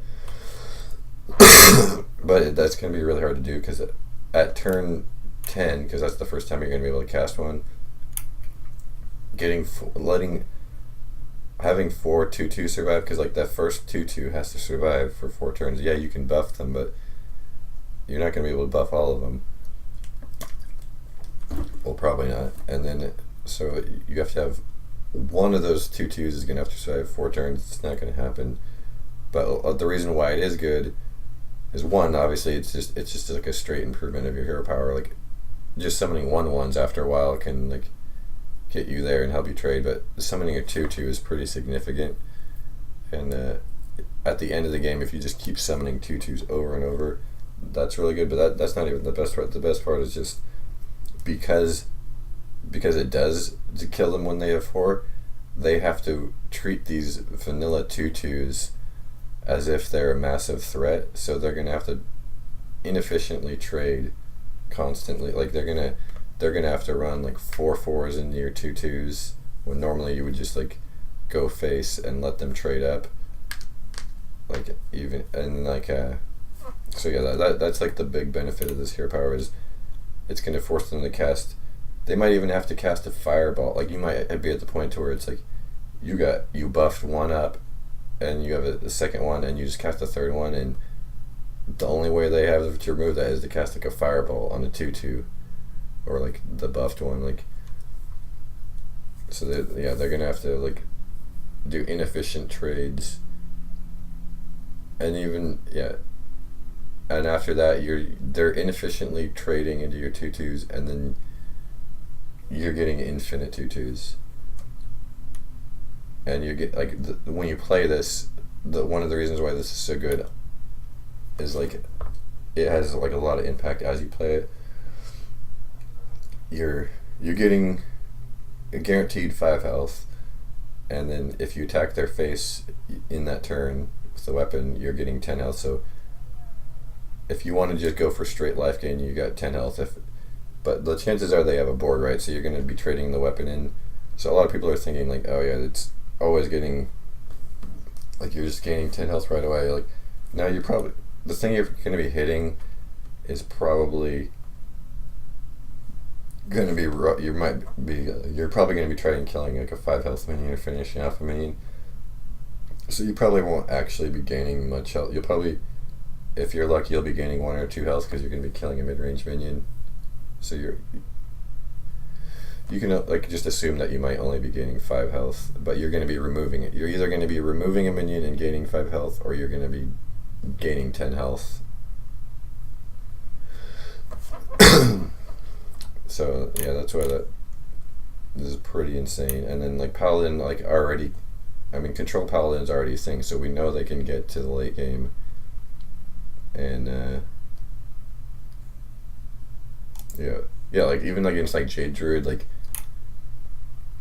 can Jade Druid kill you in 4 turns? Well, if not, then they have to start trading their giant Jades into these 2/2s, because if they don't do that, then they'll just lose.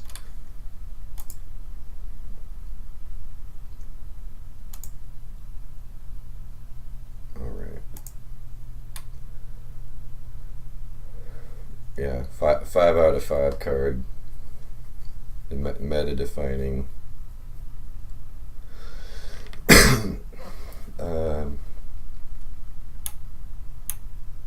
Bulver Fireblood. Divine Shield. After a friendly minion loses Divine Shield, gain plus attack to attack. 5 mana 1/7. So yeah, this one's kind of hard. I think this one's, most people think it's bad. I think it's kind of hard to evaluate. How many Divine Shields do you have to lose for it to be worth it? So 5 mana 3/7. So if just 1 Divine Shield gets lost, then it's okay to play. It's decent. A 5 mana 3/7. It's not that great. You'd rather have 2 things lose, and then it would be a 5 mana, a 5 mana 5/7 with Divine Shield. Because I mean, it has Divine Shield, so yeah, like a 5 mana 3/7 with the Divine Shield is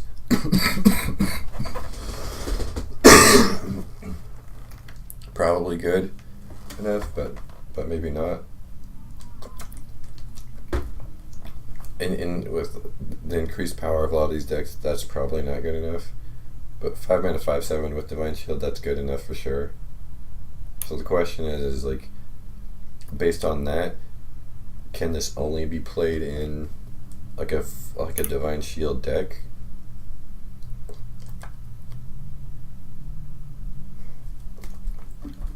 And is a Divine Shield deck good enough right now? You got this added to it, the 3 mana 2/2 Battlecry draw a Divine Shield from your deck. You got this, which is going to be probably an auto include in almost every Paladin deck. And then you got like Argent Squires, probably not good enough anymore. Tyrion, Wicker of Flame. You got the Steward card that gives all the 1/1s Divine Shield. I mean, yeah, if you build your deck around this card, it would be good, but then building your deck around this card would make your deck bad. I don't think like a Bubble Shield Paladin is good enough. Like a hand buff Paladin. It all depends too on how prevalent Shaman is, and because Devolve just destroys hand buff Paladin, and it would destroy like a Bubble Shield Paladin.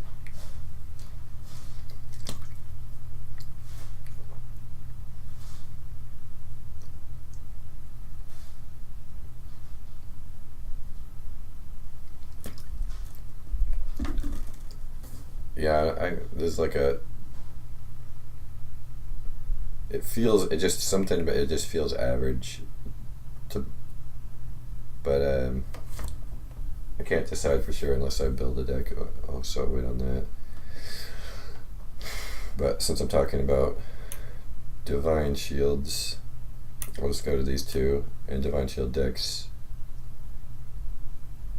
This one you can play in a non-Divine Shield deck too, though, because you can guaranteed draw your Tyrion or your Wicker Flame. But I'm gonna say it's actually not that good of a card, because in the same decks that you're gonna want to have, unless you're going full, it's only good in a full Bubble Shield like deck, because in a regular deck, I don't know, maybe you do want to just choose to draw a Tyrion or a Wicker Flame instead of the other. The reason why is because like you don't want this and that really good neutral card in the same deck, and that the neutral card's probably better. Like, let me get a second tab of this open.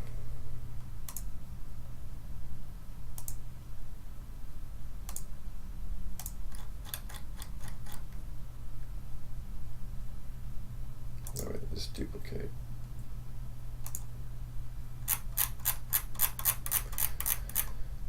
Okay, where?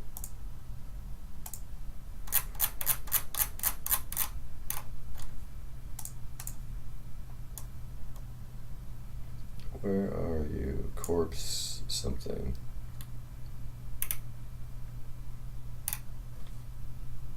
Three mana, right? It's a 3 mana. Neutral. Wait a minute. Is it 4? Alright, 4 mana. The Corpse Taker. So this is the card that I think, like, I could be wrong on this, and this is the card that'll be like, if I look back, people are like, oh man, you were so wrong about that. But this is the card I think is like the 4th best card in the set, right behind the two best Death Knights, and then the Lich King. And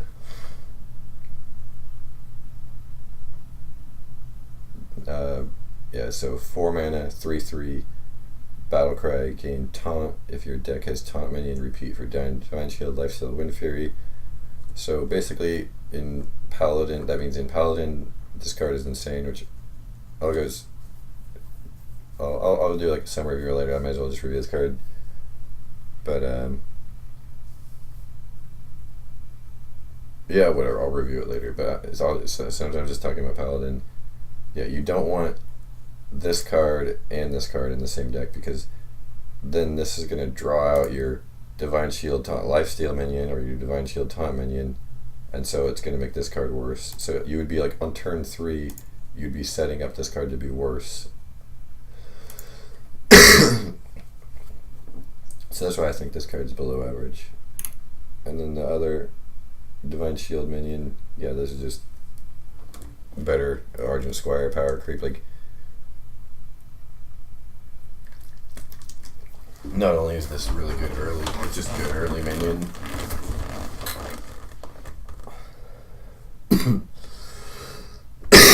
This is like a 4.5 out of 5 star. This is like 9 out of 10 card.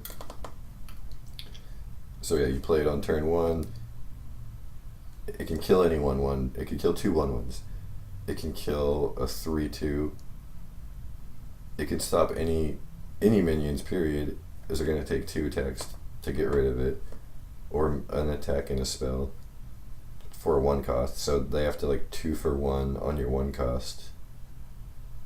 And then, yeah, it's got taunt, so against aggro, they can't just rush past and ignore it like they can Argent Squire. Even with Argent Squire, where like you play an Argent Squire and then they play like their 3/2 or whatever, maybe like that feels bad, but maybe you don't have the thing to buff it up to finish off their minion, so they get at least like 2 attacks in, or 1 at least. Yeah, and this, as opposed to Argent Squire, is like, when you put Argent Squire in your deck in a control deck and you draw it late game, it feels terrible. Like you really need like that clear or whatever, and then you draw it, and then it's just basically useless. But this, at least, they can't ignore. So they might have like a 5/5, a 6/5, and like a 4/5 or something, and they have to do 2 of those attacks into this, or like a spell and one of those big attacks. So yeah, this card's just really good. So we'll go on the next card, Blackguard. 6 mana, 3/9. Whenever your hero is healed, deal that much damage to random enemy minion.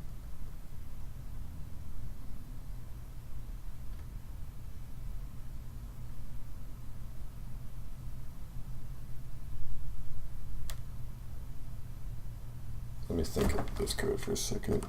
A little snack here. I was going to just try and review the whole set and then take a break, but I might have to like take a couple of snack breaks in the middle of this.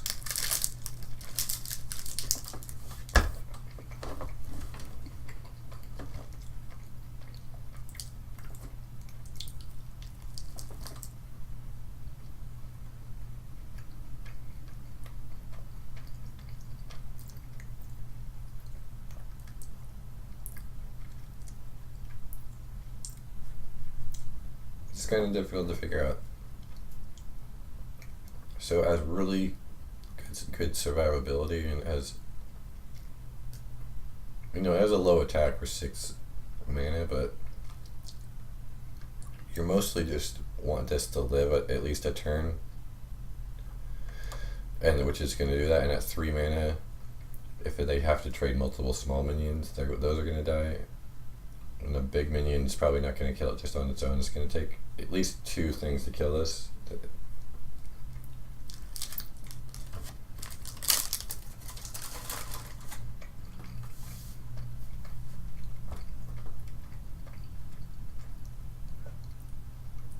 You're going to assume that at most it's going to live for 1 turn. Who knows, maybe if you play this, it'll live more. Of course, you could cast Desperate Stand on it, but then it's not going to be that good.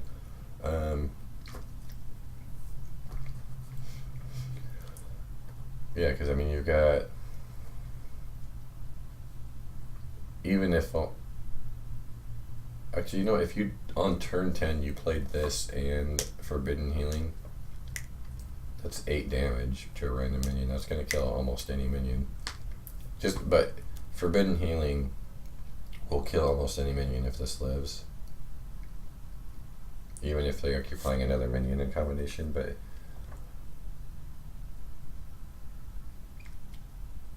what else is there? Like,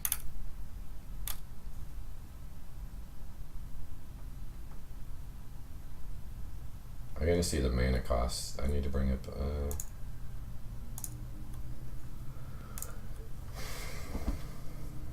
Because really, if you can combo us with a 2 mana spell, then that would be pretty good.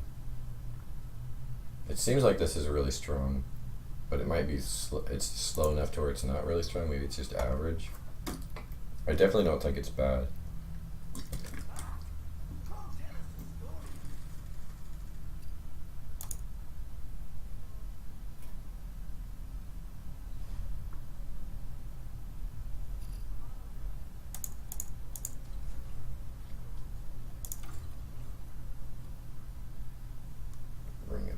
Healing.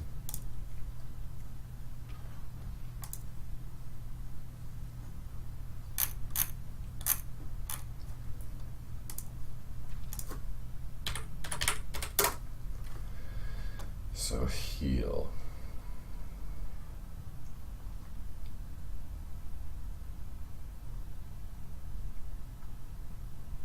I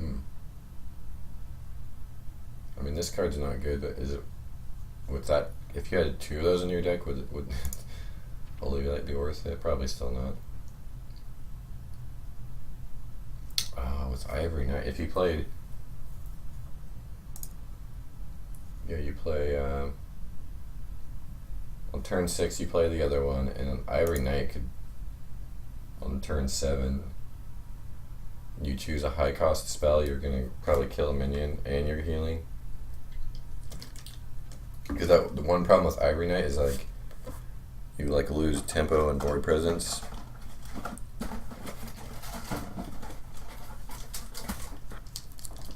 But like if you're playing, if this is a 6 mana 4/4 that discovers the spell and heals you, and then it does that spell damage to a minion, like that's what it becomes. Then that's really powerful. Go 6 into 7 with these. Haven't seen play in forever. Maybe they could see play. Battle Cry, heal for 6, and do 6 to a random minion.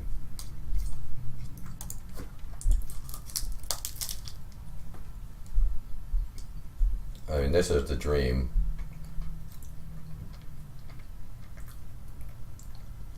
I wonder, dude, you play. The dream is you play on turn 7 this plus that, so it's protected very well and as high health, and then on turn 8 you get to play this, and then it just keeps spamming. Lay on Hands would be a lot better too. Yeah, a lot of these Paladin heals that lose you tempo but gain you, like in the long term, like Lay on Hands and the Ivory Knight are really good. Especially like, well, this is less tempo loss, but Lay on Hands always has a problem where it's like you need, Control Paladin always runs into this problem where you need more cards because you're out of cards, so you got to draw. But you either have no board or you'll lose board if you play Lay on Hands. So and the health ends up not even being that relevant. But now it would be, you'd be like you could clear their board like a big minion and draw cards and heal. Yeah, I'm gonna say, but those are all like the dream scenarios. It's difficult to say without playing. I don't even think I could like theory craft and figure out for sure. I think I need to like play games with this card in the deck.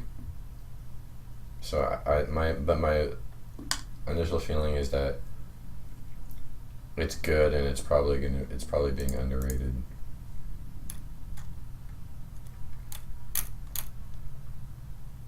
Well, they don't even have that card on this thing. Can't see this. I mean, this site doesn't even have Oh wait, there it is. Yeah, that, I mean, it's, well, I guess people thinking the same thing.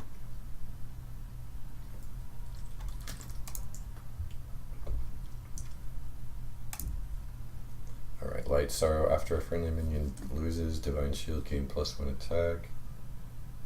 Let me get this.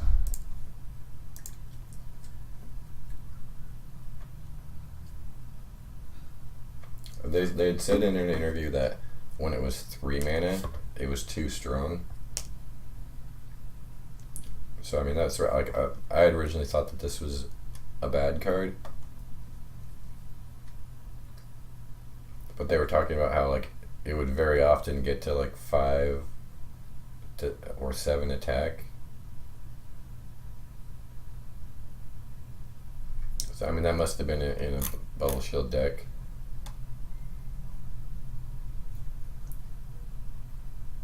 Which again, I feel like with some of the new cards and previous cards and what decks are good, like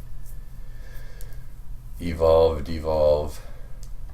and the new Warlock one that keeps casting, that does the AoE. Like Priest got another AoE.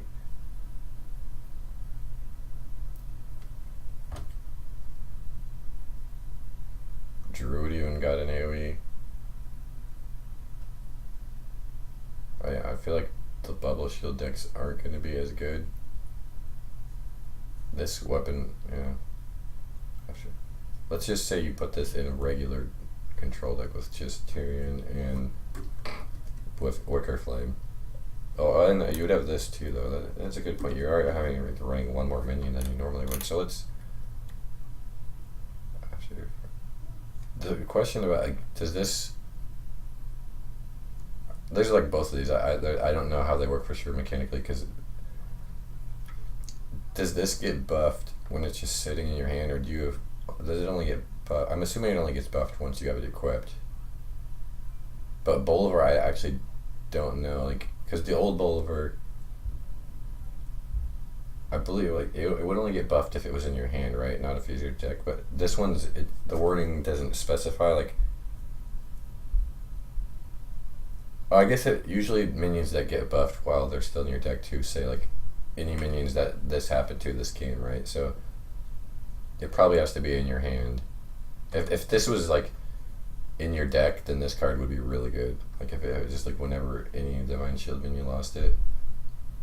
But it's probably just in your hand, and that's probably, this one probably has to be equipped. And you're like replacing True Silver, which is okay because you have Rallying Blade. You could do 1 Rallying Blade, 1 this, or 2 Rallying Blades, 1 of this, and you wouldn't need True Silver.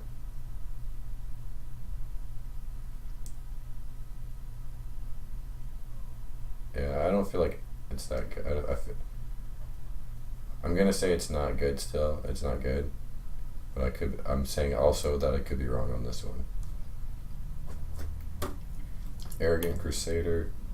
Death Rattle, if it's your opponent's turn, summon a 2/2 ghoul.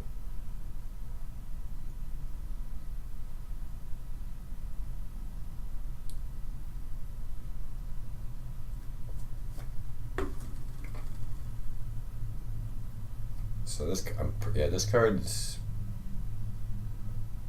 if it's your opponent's turn, yeah, this card's not good, but, so this is like one of those cards I was talking about where it's like probably meant to be a nerf to other Death Rattle cards, like the Discovery Death Rattle cards, and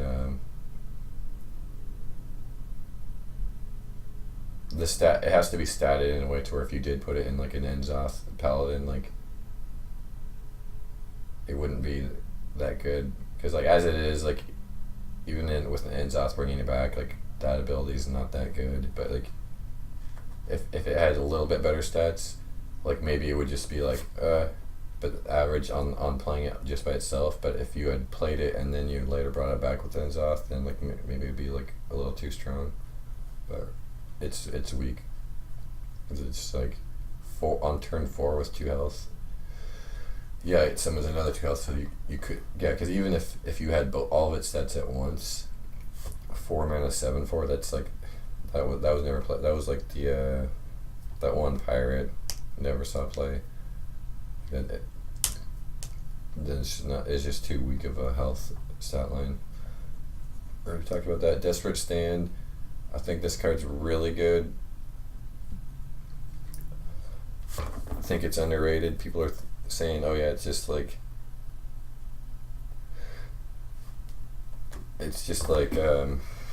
a redemption that costs 2, and redemption's not even that good just to put in your deck." But this is completely like, yeah, it's the complete wrong way to think of it, because you're putting on a minion, so essentially that effect has charge. So one, for the secret, you don't get to choose which guy, and they can play around it, and then so that's one thing. And then this is like, you can put it on any minion that's on the board and get them back right away. Like, it combos really well with this. It makes this like a super annoying minion to get past. It's almost like it's just like really hard to get past. They have to like put 4 attacks into it if they don't have a silence. And if they silence, it's not too big of a deal. Like, they're silencing, it's still like, they only had 1 attack already. But like, yeah, they're silencing basically like 3 mana. But yeah, most of the time, what's so good about it is you can trade up. You can put it on a minion that's weak and that you know is going to die already, and like trade into something and get the minion back again for 1 health. Or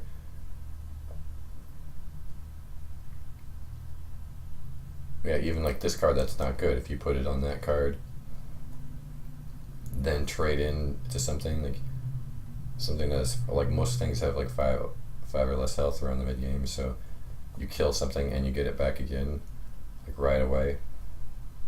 It's more so like on really powerful minions, it's really good. Like, if you can put it on like a Tyrion, getting Tyrion back, that's ridiculous. Like, or Wicker Flame, it's really good on Wicker Flame.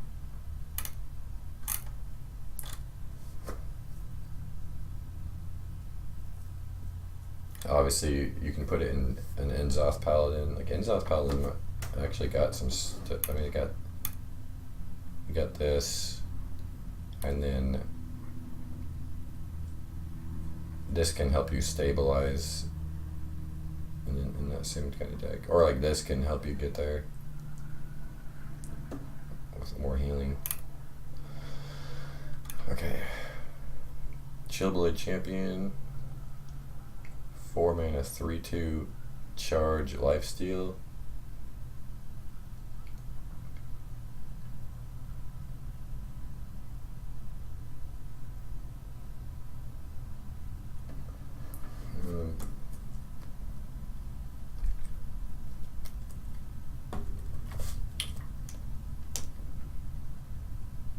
I'm just trying to think if there's anything I'm missing that makes it like better. I think like lifesteal is being overrated and underrated at the same time. We'll see how impactful it is. I think like the developers are, I mean, I don't know, I guess they did test it. Like, it seems like the developers are overrating lifesteal, but then the general public is way underrating lifesteal.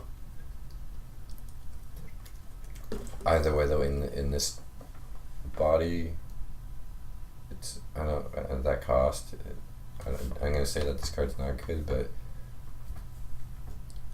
it's kind of confusing, because like, you would think of, oh yeah, it's like a charge deck, like you'd put it in an aggro deck, but it's kind of expensive for 3 damage aggro. It's almost like you'd actually want to put this in a control deck, and then that's most of the time going to get you 6 health of healing. If you went to the face, I don't know, maybe you do put it in like,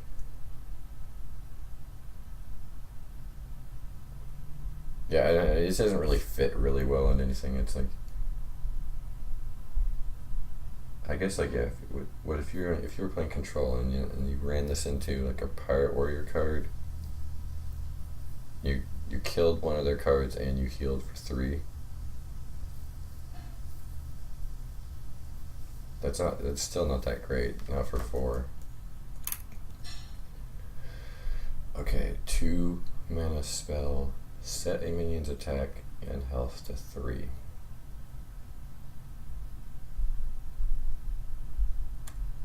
Obviously these are right next to each other, it's easy to see that. Turn 1 this, turn 2 that is pretty damn good.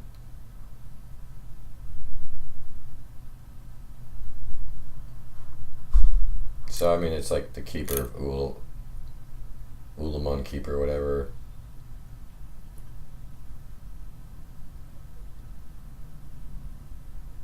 But with that no body, so that makes it cheaper.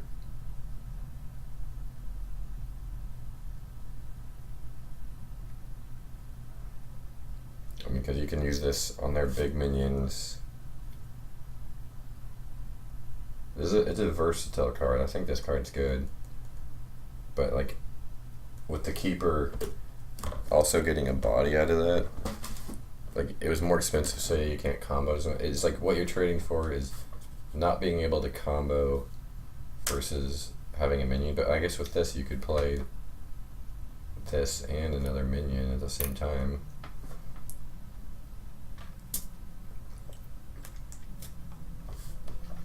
I like versatile cards. I like it.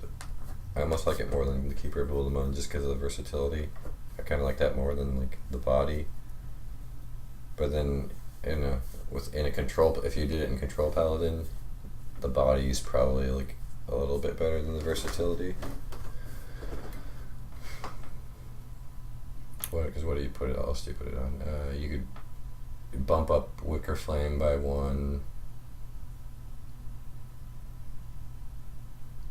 If you have a Barnes deck, because you're already gonna like that one. This card is basically like there's a lot of similarities to Barnes, but instead of holding something, you're just getting all those benefits of it. You're not getting all the stats in the body. But if you also had Barnes because you could play like you could get a Tyrion or a Wicker Flame, and then you could turn it from a 1/1 to a 3/3.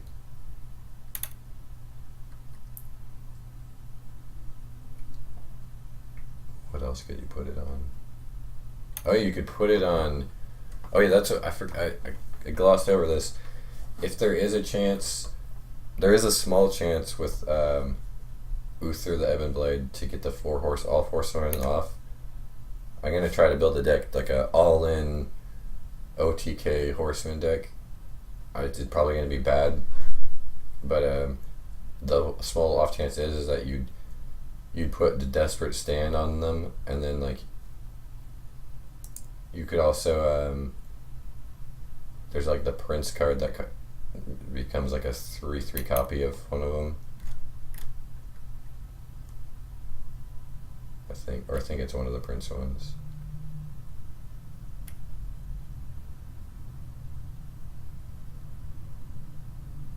Oh yeah. Oh, but then you have to have no 3-cost minions. But I still think this is an underrated card because I think that's a really good effect. But actually, does Paladin? Let's see. Does Control Paladin have 3-cost minions though?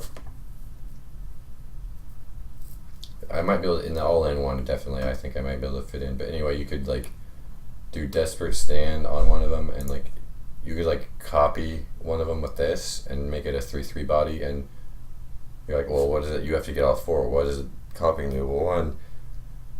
That's like more of them that you have to get rid of. But 2, it's like the second one, or this. Then one of them is a 3/3 that they have to get rid of, and that's a little harder. So the combination of getting rid of one of them at that, and then you could like all you have to do basically, maybe it is more possible than that, because like all you have to do, right, is you if you get 2 on the board at any point, and you had this and a Faceless oh no, Faceless wouldn't work. Yeah, but if you did have like this and Faceless Manipulator, then you'd have like 2 copies of each, so you'd have of the same one. So then they would have to kill those ones. Basically, I mean, they just have to kill a lot more, right? But on top of that, you can put Death Rattle on there. You can Death Rattle Faceless, one of the horsemen. So you can keep the individual ones around, because I'm assuming the way it works, and I could be wrong on this, but I'm guessing it works the same way as Shaman, where like with the totems, where you can't summon the same totem, so it'll summon a different one. So you just copy the first couple horsemen, and then like summon more of them. Give them like the Death Rattle. Throw these down to get in the way, maybe. Well, that would be pretty late in the game, though.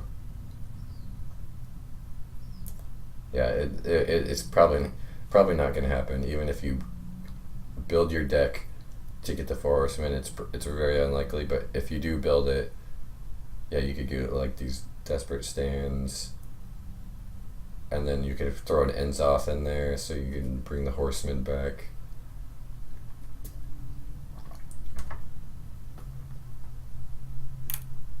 Yeah, no. I got a little sidetracked because I was thinking of combinations with this. There, I was like, you can put this on the horsemen to make them better. Yeah, I think this card's good.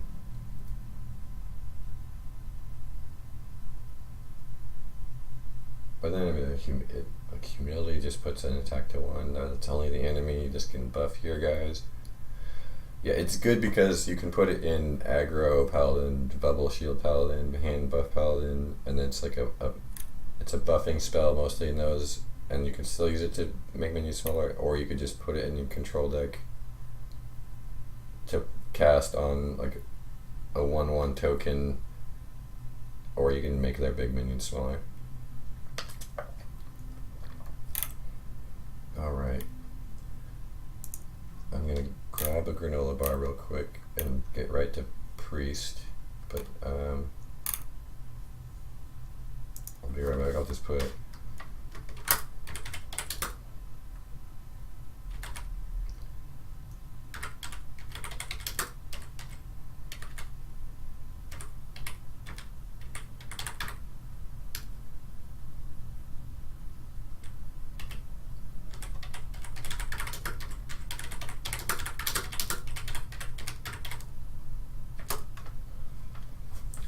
right back.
But I'm actually gonna put a cut here.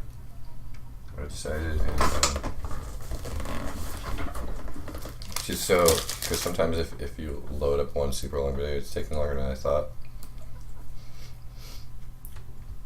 I'm gonna put a cut. So the first one was just gonna be Druid, Hunter, Mage, and Paladin. And because the intro was a little longer, and then I'll do